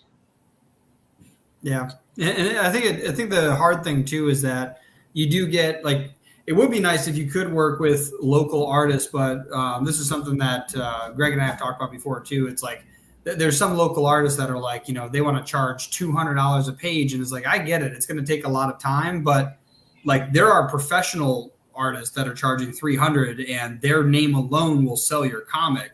Like, you're not worth $200 if you have no name. You're not going to even help me market this after it's created. It's like, so like that's the other thing too. It's like if you do get like a local artist and they're going to like promote your comic, and maybe they have a little bit of clout with them, it might be worth that investment, because then you're not paying that investment later. But yeah, if you're going to be doing all the promotion yourself, like, yeah, absolutely, you're going to want to work with international artists because first off, they're more appreciative and helpful, and the cost is significantly lower. I think what helps a lot too is when comic creators and writers are flexible with the kinds of stories that they want to tell. If you have a particular story, you need to go out looking for a particular artist, and you're a little bit at the mercy of what their page rates are, what their styles are. But if you are just a writer or a creator who just wants to make a book, and you find an artist with a very low page rate who is recommended by people, if you base a story around their style and you script a story for them, it will be very easy to produce a book that's cheap if their page rate is cheap. So a lot of times you can't be set in stone with what you want to do. You kind of have to be flexible. And if you find somebody who's cheap, you make adjustments in order to squeeze them into your budget so that the project can actually work, rather than trying to blow out your big masterpiece and make it something that is going to push your budget a lot. Now, saying that, working with international artists, and that's what a lot of the artists I work with. But I actually am working with a couple American artists too. I'm working on 2 different projects with two people. One actually very local from New Orleans, so it's that turned out really well. Well, actually, both of them are from the New Orleans area, so that turned out really well. So I mean, you can find artists in America, in the U.S., but it is harder to find ones that are more willing to work with you on a budget too. Yeah, one of the other things that you can do as well, depending on the artist you work with, but some artists are willing to take a chance. If they really like your story, they're willing to take a chance where if you run a Kickstarter campaign, they can also take a cut of the Kickstarter campaign rather than a full payment. So like, let's say they prefer a $85 or $150 page rate, but you're like, that's outside of my range. Here's my story. If you like it, I'd love to work a deal out. And instead, maybe you only pay $40 a page, but they get 30% of your Kickstarter campaign, right? And all of a sudden, you now have a little bit more flexibility. Plus, if they know that they directly benefit from the scaling of your Kickstarter, they're now invested in helping promote that as well, because they can now get a higher page rate than normal if they actually help promote this. So that's another thing too, is like figuring out creative ways, because it's not so much the Kickstarter you're worried about, it's the initial funding. Because if you don't get it created, there's nothing to get funded, right? That's definitely the biggest problem. So if you can figure out creative ways to get the creation made, then that's what you have to do, like as a creator.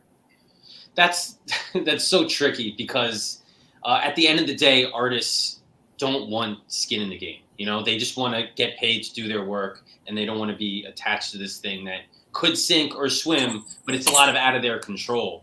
So yeah, if you can convince an artist, or you get an artist who's passionate about something and wants to see it succeed and is willing to sacrifice a little in the beginning for the potential of getting something at the end, especially if you already have a track record of delivering, it makes it an easier sell.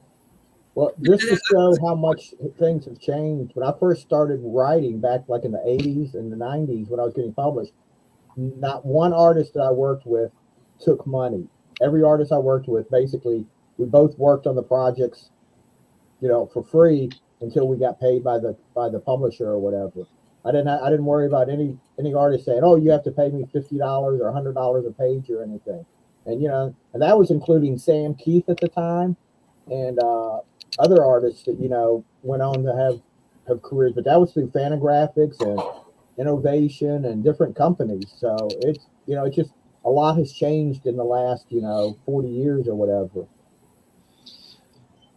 I would say, besides finding international artists to take care of the artwork or whatever services you need done, another big way to get your comics done on a budget is just learning to do stuff yourself. That's kind of a very simple thing, whether it's graphic design. I knew I picked up lettering in order to shave some money off my budget. And at first, that was why I did it. It was just kind of to save the dough on a letterer. But over time, I realized just how important it was to the process of actual creating the comic. I didn't realize how much I would enjoy it. And plus, being able to letter gave me so many tools of production to put the book together, so I didn't have to go looking for somebody else to do that. I could theoretically make a logo, but I am design illiterate. So if I had a project that was really strict on a budget, tight, I wouldn't go out looking for someone to do the logo. But I'm all my books, I look for someone to do a logo simply because I'm not good at it. But it's just another thing that I could take on myself. For a stretch, I was even like considering taking some coloring classes to try to figure that out and maybe cut that out too. And someone was like, Frank, snap out of it. You have no idea what goes into coloring a comic book. And I was kind of like, yeah, you're right. I'm not going to do flats and shading and all that nonsense. It's never going to happen. But the dream still stays there. That's Dylan is mute. And I did it again. I was kind of like, are you secretly trying to tell me something? I can't, like, are you mouthing me a message? No, I was gonna say no, but like speaking of the coloring thing, that's also another way to save money. Is that you also don't necessarily need to color your comics because plenty of comics are black and white. And so, like, if your goals, because let's say you get your first comic out there, or you're trying to, because for the most part, if you're on a budget, it's probably your earliest comics. It's not your 50th comic. If you're still creating comics and you're on comic number 50, you've probably figured something out by now, right?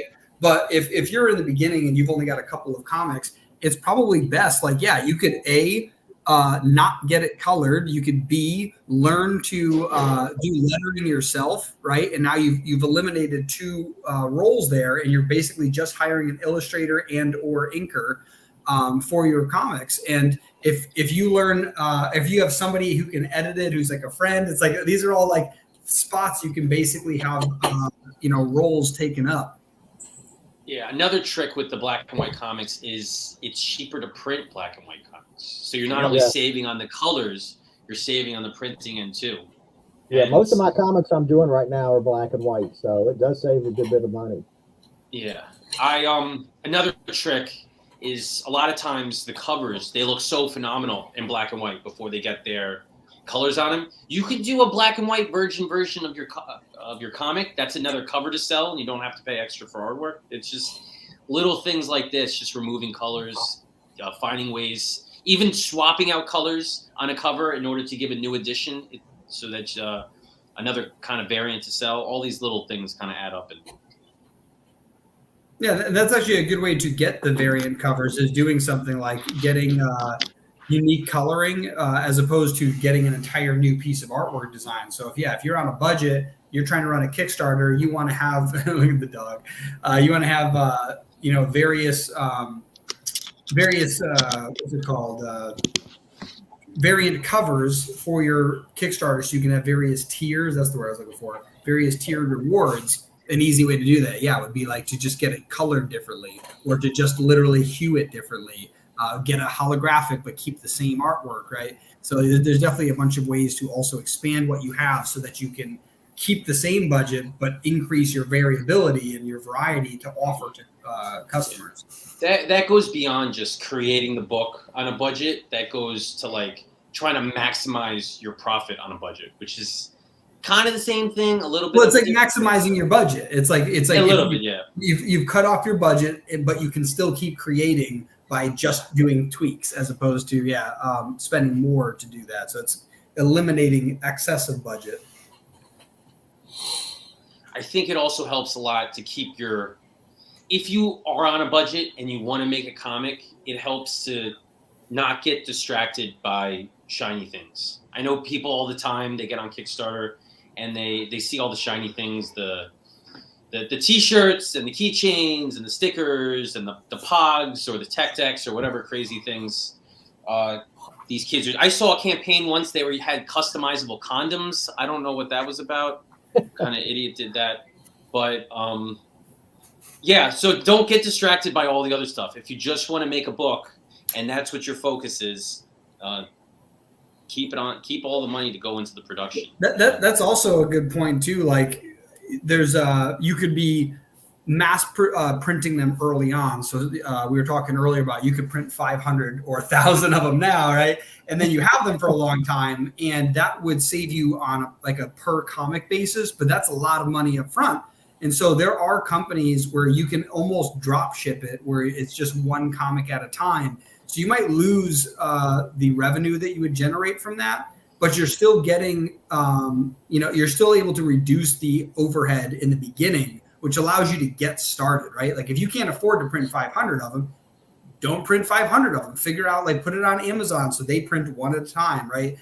Put it on other platforms such as that you're allowed to get out there. Doing the digital, for example, get the comic made, release it digitally. You don't even need to get it printed. And now you have a good quality story out there, but you're not paying that money for printing. So that's just another way to reduce the budget. And then if you can build up enough fan base, you can always sell physical later. You can always get it printed later. You can always buy it in bulk later. But if you can't sell even a couple, you about 500, like, it's going to be a bit brutal on your budget.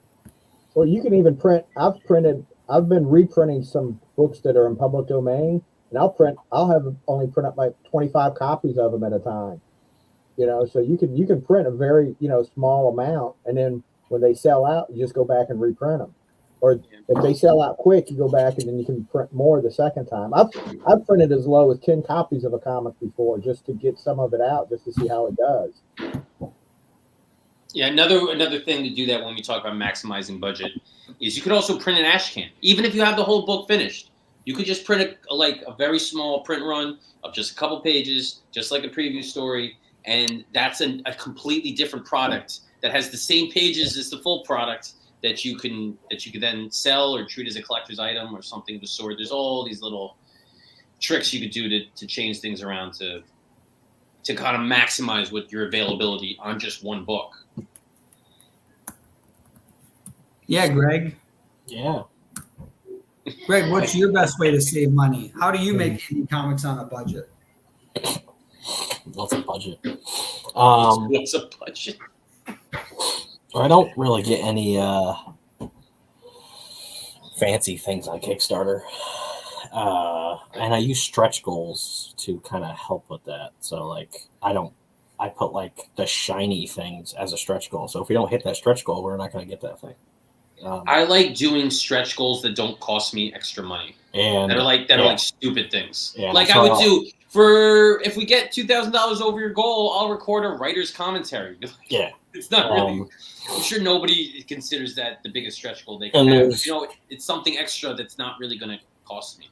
And I have like limited tiers for like certain reasons, like shirts. I only do shirts now. It's only like 5, and it's through a drop shipping company, Printify, and I already know the price. So unless if it's like a triple XL, then like there's a fat tax, and then there's that's what it is.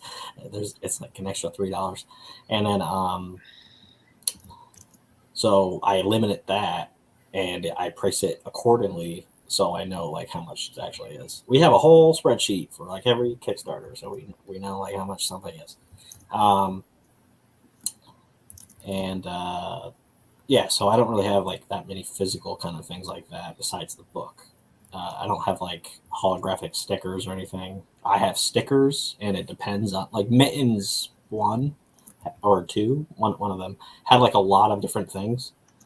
Prints, I think it was the second one. Had a lot of different prints, but like the prints don't cost that much. So yeah. Drop shipping is great because shipping stuff yourself is a big pain in the butt.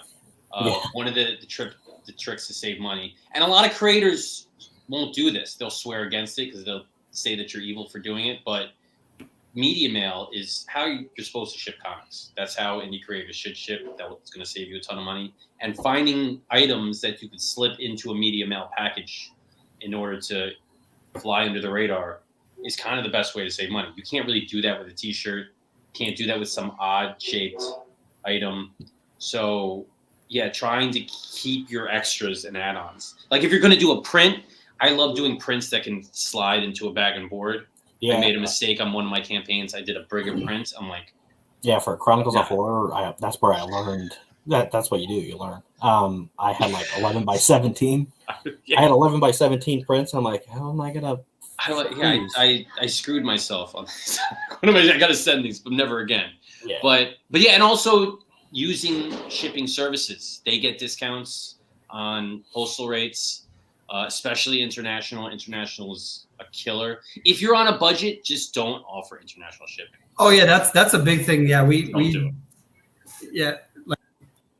Yeah, definitely not having what's it called, the international option, or if you do, like you just have to have them pay for shipping. Like it's just like that's a huge deal. I feel terrible listing a single issued comic for like $16 in shipping or $20 in shipping. It's just For international, I do $20 just because like it costs a lot to ship. It does, but it jumps up depending on the amount of books you have. Like once you hit £1, it might jump up like $6 or $7. Yeah, and So- the Mittens one that we did last, there's so many different countries that I've never had to ship before. And I'm like, there's like Germany, Sweden, those two. Like I've never had to ship to Germany, but Sweden I've shipped before. But Australia is like the most, and it's just like For some reason there was some weird thing with Australia where it was like double the price. yeah, it's got to go down under. And then It's since gone down, so it's not as bad. But still, there's so many things that can go wrong when you're shipping internationally. I hate getting an address, and I'm like, what language is this in? Like, yeah. like, So am I my friend shipping to Jason- Mars? Like, what? Is there an area code or zip code? Like, what's. Yeah, my friend Jason lives in the UK, and I had to ship Chronicles of Horror stuff, and it was a print, so it was 11 by 17. And I had this Gravedigger print, and I was like, okay, so I'm putting your comic and everything in this because it's the only envelope thing I have, so you're going to get this giant envelope. Your postal code is like N degree symbol 14. What is this? And It's he's like, that's my zip code. hieroglyphics. I'm like, okay, like, is it being sent to a pyramid or something? Like, where is this going? And he's just like, no, that's like the zip code. I was like, why isn't it simple? What was the place? Was it to February that we were trying to ship something and like I don't know the address still. I have to get that. Yeah, like we looked at the address. We tried. I asked Austin Janowski, I think that's how you say his name. And he's like, well, I did ship stuff to him, but I completely forgot his address. I was like, cool. Yeah, it's like So there's some addresses where like you could even show somebody at the postal office, and they were like, I don't know. The scariest thing about international shipping is that there's really no tracking. So once you drop Unless it you off, it's like need some money. it's like good luck to you. I hope you find your destination in Serbia. There was once it leaves I American sent airspace, it's over. Yeah, I sent Seer Chronicles 1, like the first version of that, to a Kickstarter backer that lived in Spain. And he had one of those really weird addresses. And then it came back to me like months later. And I was like, all right. I was like, return to sender. And I was like, Then I like tried to find him on Instagram. And I'm like, I got your package back. Like, did you move or something? And he just never answered. So I just took that as like, oh, I guess he didn't survive I have COVID a or couple something. packages that were returned to sender that I just more or less just gave up on. But I haven't opened them. I haven't pillaged them or anything. They're just downstairs in my office. That one just is sitting. in a tote. I was just like, Yeah. If you message me 5 years from now and you say, "Where's my package?" I'll have it. But there's only so many times that I can try to send you your stuff. Better hope you have forever stamps then. Well, that's the thing about the international is that I had one mistake where a lot of shipping programs, they'll autofill for you.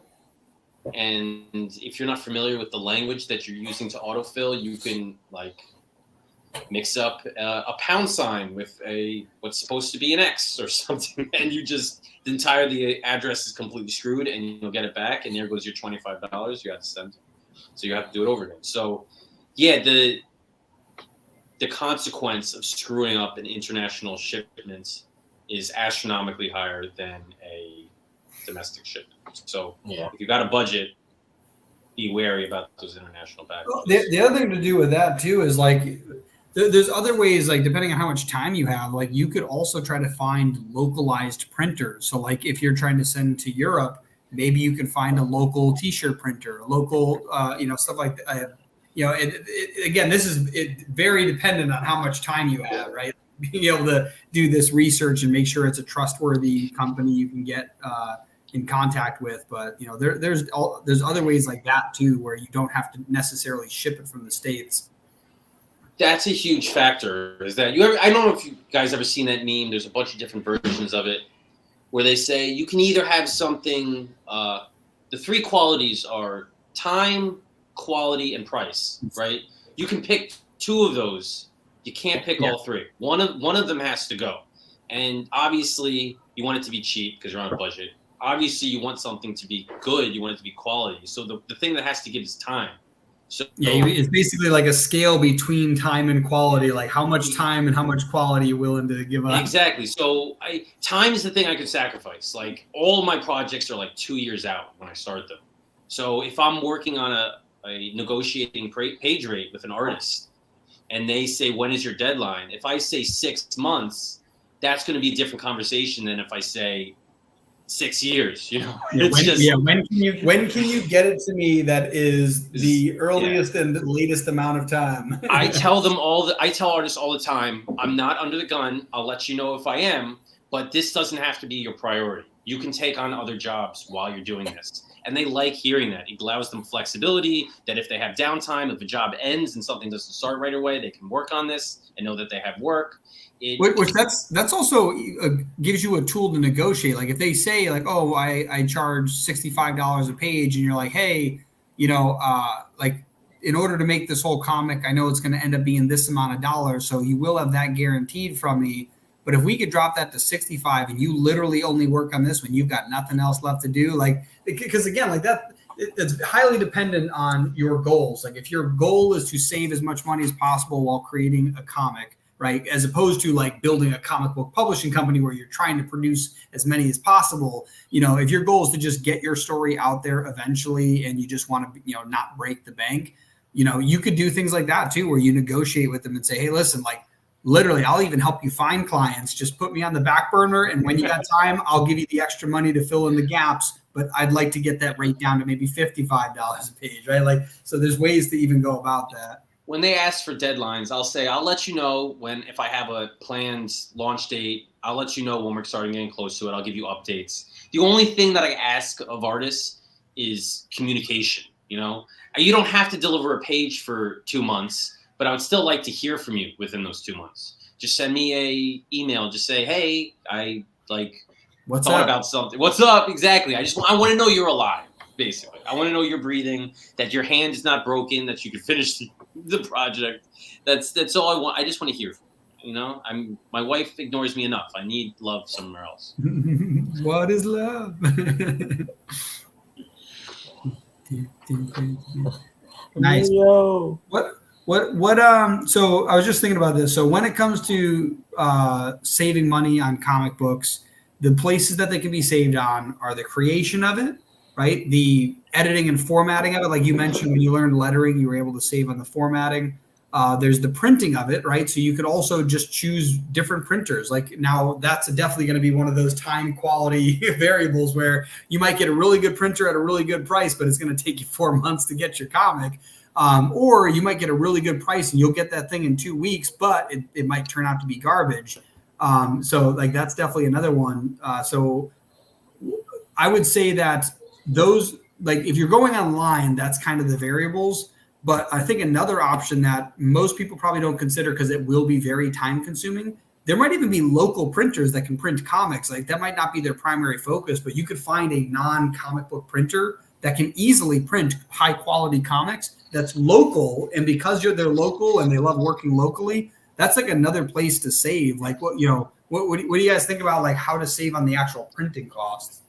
I'm jealous of people who live a reasonable distance from an established comic printer. Yep. Florida, like Michigan. they print, they pick up all their stuff. They don't have to pay for the shipping of the actual book. Yeah. My artist for Mittens lives in Flint, and he only just has to drive there. And I'm like, if we could like figure out a way that I could pay you to just ship stuff.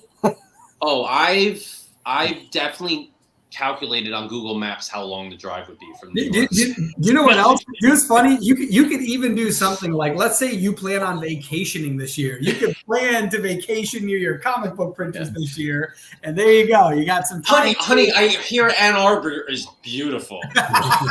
By the way, when we're there, I'm just gonna have to take a little trip for 2 hours. I'll be gone, but I'll come back eventually. You don't need to know where I'm going. Yeah, because I know Travis Gibb like drives to like Comic Impressions. I'm pretty sure. I know he picks up every book. He's really close to that, I guess, or like an hour. And I was just like, yo. So networking is actually honestly a good way to be on a budget. If you know somebody who knows somebody who can get something a little bit better price, or they can do something like save you on shipping, things like that. People love giving their friends discounts. They do, because they expect that they're going to get something returned at some point, which is true, which is referrals, fine. Repeat businesses. That's how the world operates. But yes, if schmoozing with people is definitely a great way to save money.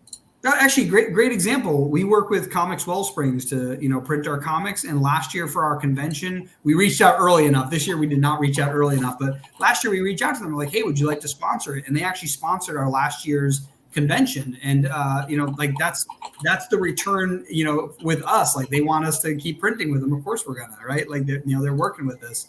So yeah, definitely setting up long-term relations and making it clear, kind of like I was saying. Like, you could be like, hey, listen, I'm going to be having you draw all these comics, but put me on the back burner. If I can get that reduced rate, you'll never go without work, because I'll always be filling in that back burner, right? Like, that's kind of the idea. You know what? Negotiating doesn't always work. So with Comics Wellspring, their little thing that drives me crazy is that I can't get a proof without placing a full order. And I want a proof before the Kickstarter launches, but I don't know what my print order numbers are.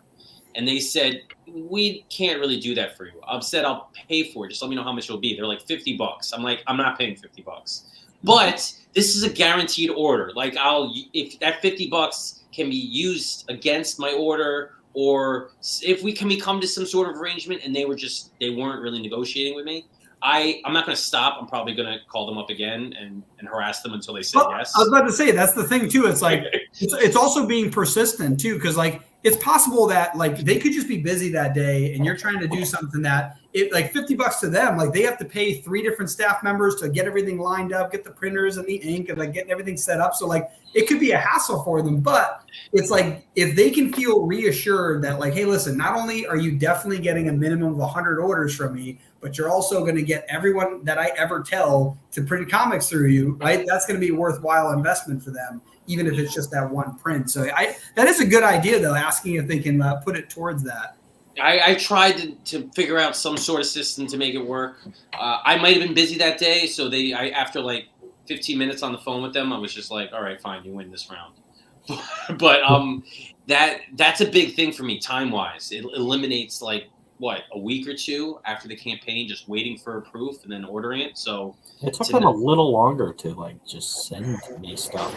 They're getting a little busy, but yeah. I do 6 campaigns a year, so I'm placing a fair amount of orders with you guys. I would appreciate leniency on this one issue, and yeah, just sometimes being annoying can help with your budget. That's what I'm saying, like the persistency of it, because like honestly, there are businesses where you have to realize, if the owner is not the one taking all the calls, which is for the most part, that's rarely the case. You're dealing with people who like that's just their job. They're just following orders. And most companies aren't built in a way, like, honestly, this is how really great companies are built, where like they have a CRM. Like when you call, you're like, oh, how's the wife and kids, right? Like they know everything about you, because they make sure to take that down. So yeah, like you could be somebody who orders 1,000 times from somebody and they don't write that down. Somebody, some random worker who you call is like, somebody's going to do that, not realizing, oh, this is the guy that literally funds half the company. So it is one of those things where very often, like, and I've gotten this where I'm like, can I just talk to a supervisor? You know what I mean? Like, I just want to be able to, communicate with somebody. I'm a very repeat customer. I have ordered at least $10,000 for you guys. You know what I mean? Like being able to lay that stuff out. So it's not just persistence. It is like how you go about it. Like obviously being polite to whoever the person. You got to let them know you're the big dick in the locker room. Yeah, get out of the way.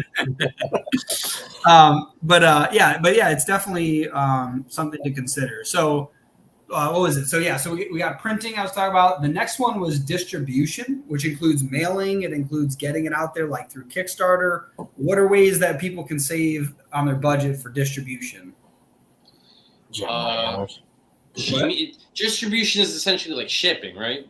Yeah. Anything. So it could be like getting it to comic book stores, bringing it to conventions, getting them delivered, like drop shipping as opposed to buying in bulk and then sending out yourself. It could be Kickstarter itself for selling rather than trying to get it into the hands of a comic book store that wants to do consignment rather than wholesale.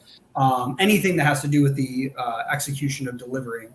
This is a tricky one because Kickstarter is such a great platform.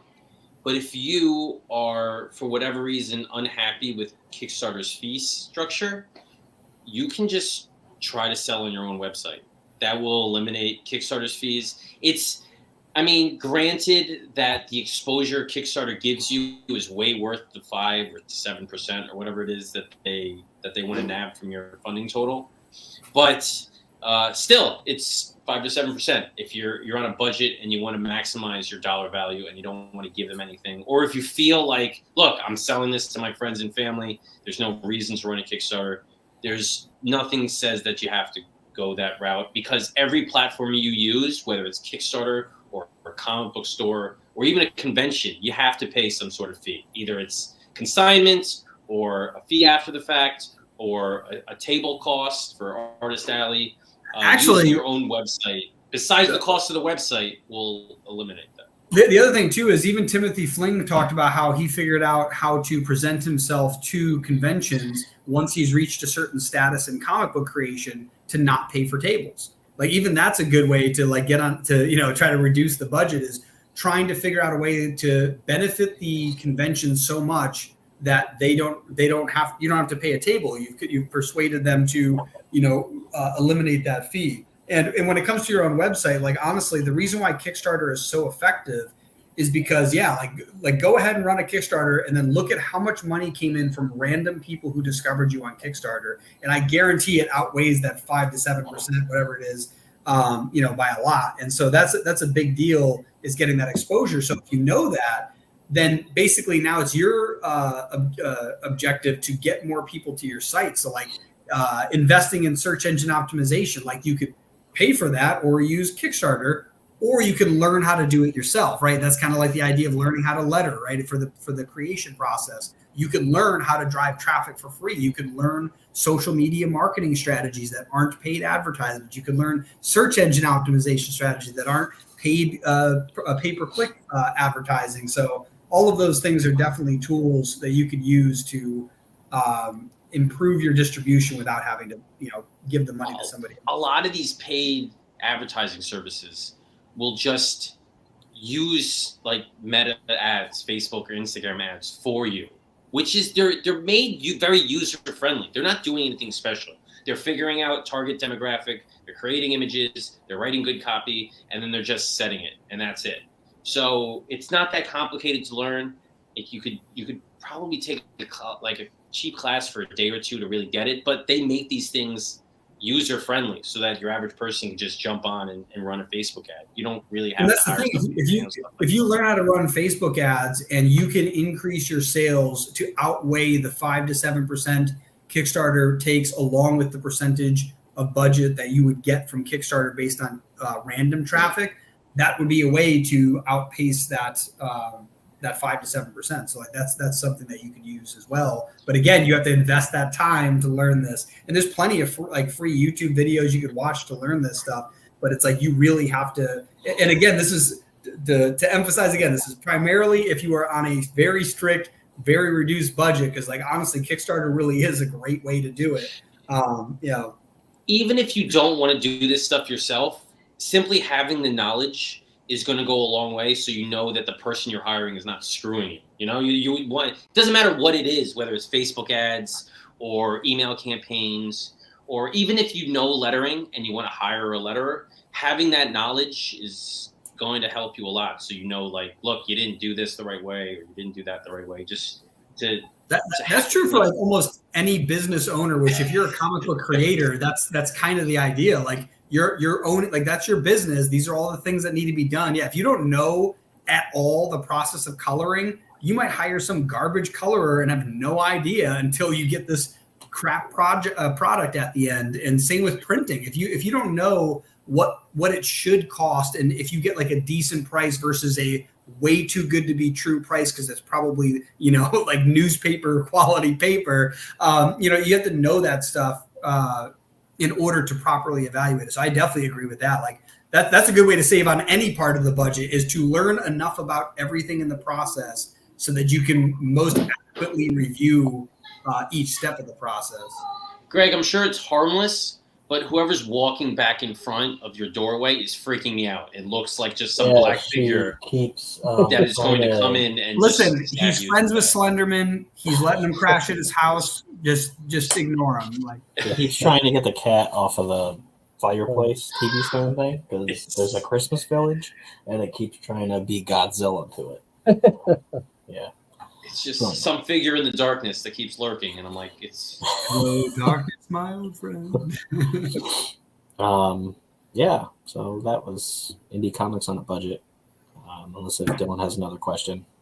Oh, the last thing too is, and it's kind of funny because we probably should have started with this point, but the other part is, in order to properly save money and budget, you also have to like create a budget. You should probably figure out how much you're actually willing to spend on everything, because let's say you do have like a $4,000 budget and you got $3,000 towards the design of the actual product. You now know what else you have to play with to distribute amongst all the other parts of printing, distribution, formatting, any of that other stuff that you could pay for rather than having to deal with it yourself. If you budget ahead of time and go, this is what I'm willing to spend on this project. I tell people it's typically 10% of the kid's college fund. That's usually how it works. Yeah, so make sure to make 10 comics.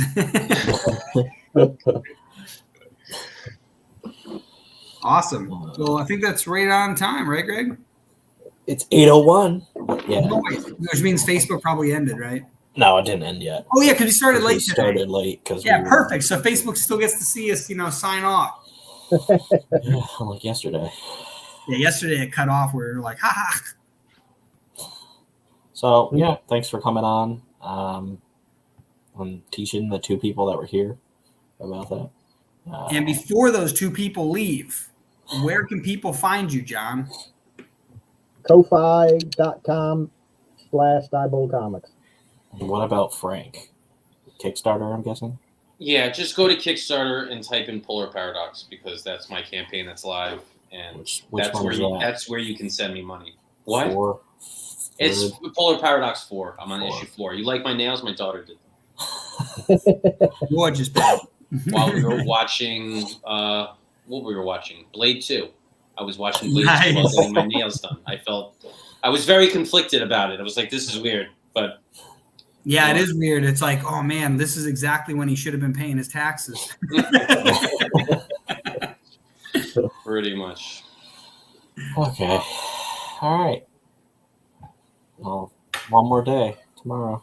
Yeah. Right. Thanks for having me on, guys. I love talking about saving money. Yeah. Brings out the inner Jew in me. All right. Thank you. Thank you. Adios, guys. I have some for tomorrow too, don't I? Yeah. Yeah. This is a weird layout. I got you. I'm pretty sure you're on. I'll just look at Canva. I forgot I have touchscreen. This is so awesome because I can just like press through these real quick. I have all of the pictures, so unlimited power. I gotta find them. I'll just look in Canva. I'm pretty sure it's I don't even know. Sunday. When it loads. Did you ever do that where you get the little, see how the camera flashes? Yeah. It's like the thing that scans your face. It's just like.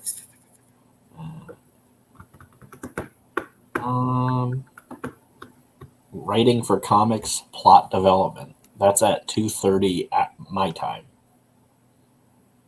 Eastern. 2:30 your time, so that's gonna be 1:30 my time. It's 2:30 Eastern out Louisiana. I didn't even know there was a different time zone. He's central. Yeah, he's central. Yeah, He's our, Didn't know that. Stupid. All right, I may not be able to make that one. I don't know if I'm Oh yeah, you said that, and then so I could just delete you off of that graphic, and then if I'm home, if I'm back, I'll jump on. I have to edit that one. But marketing your comics. Oh, I'll be back by then. Anything after that, I should be back. Yeah, it's at 5, and that's with Carissa, Lori, us, and you. So Okay. that's at 5, and then Yeah. that's it. And I'll then be there's back. the mittens reading thing, but you're not in that. Okay. Yeah, I'll be definitely. I may be back for the other one. I'm not sure. Yeah, if you are, then I'll just invite you to it. You just Okay. won't be in that post when I put it in the morning. Yeah. Afternoon. Cool. All right. Well, thank y'all guys. I appreciate it. Really, thanks for stopping by.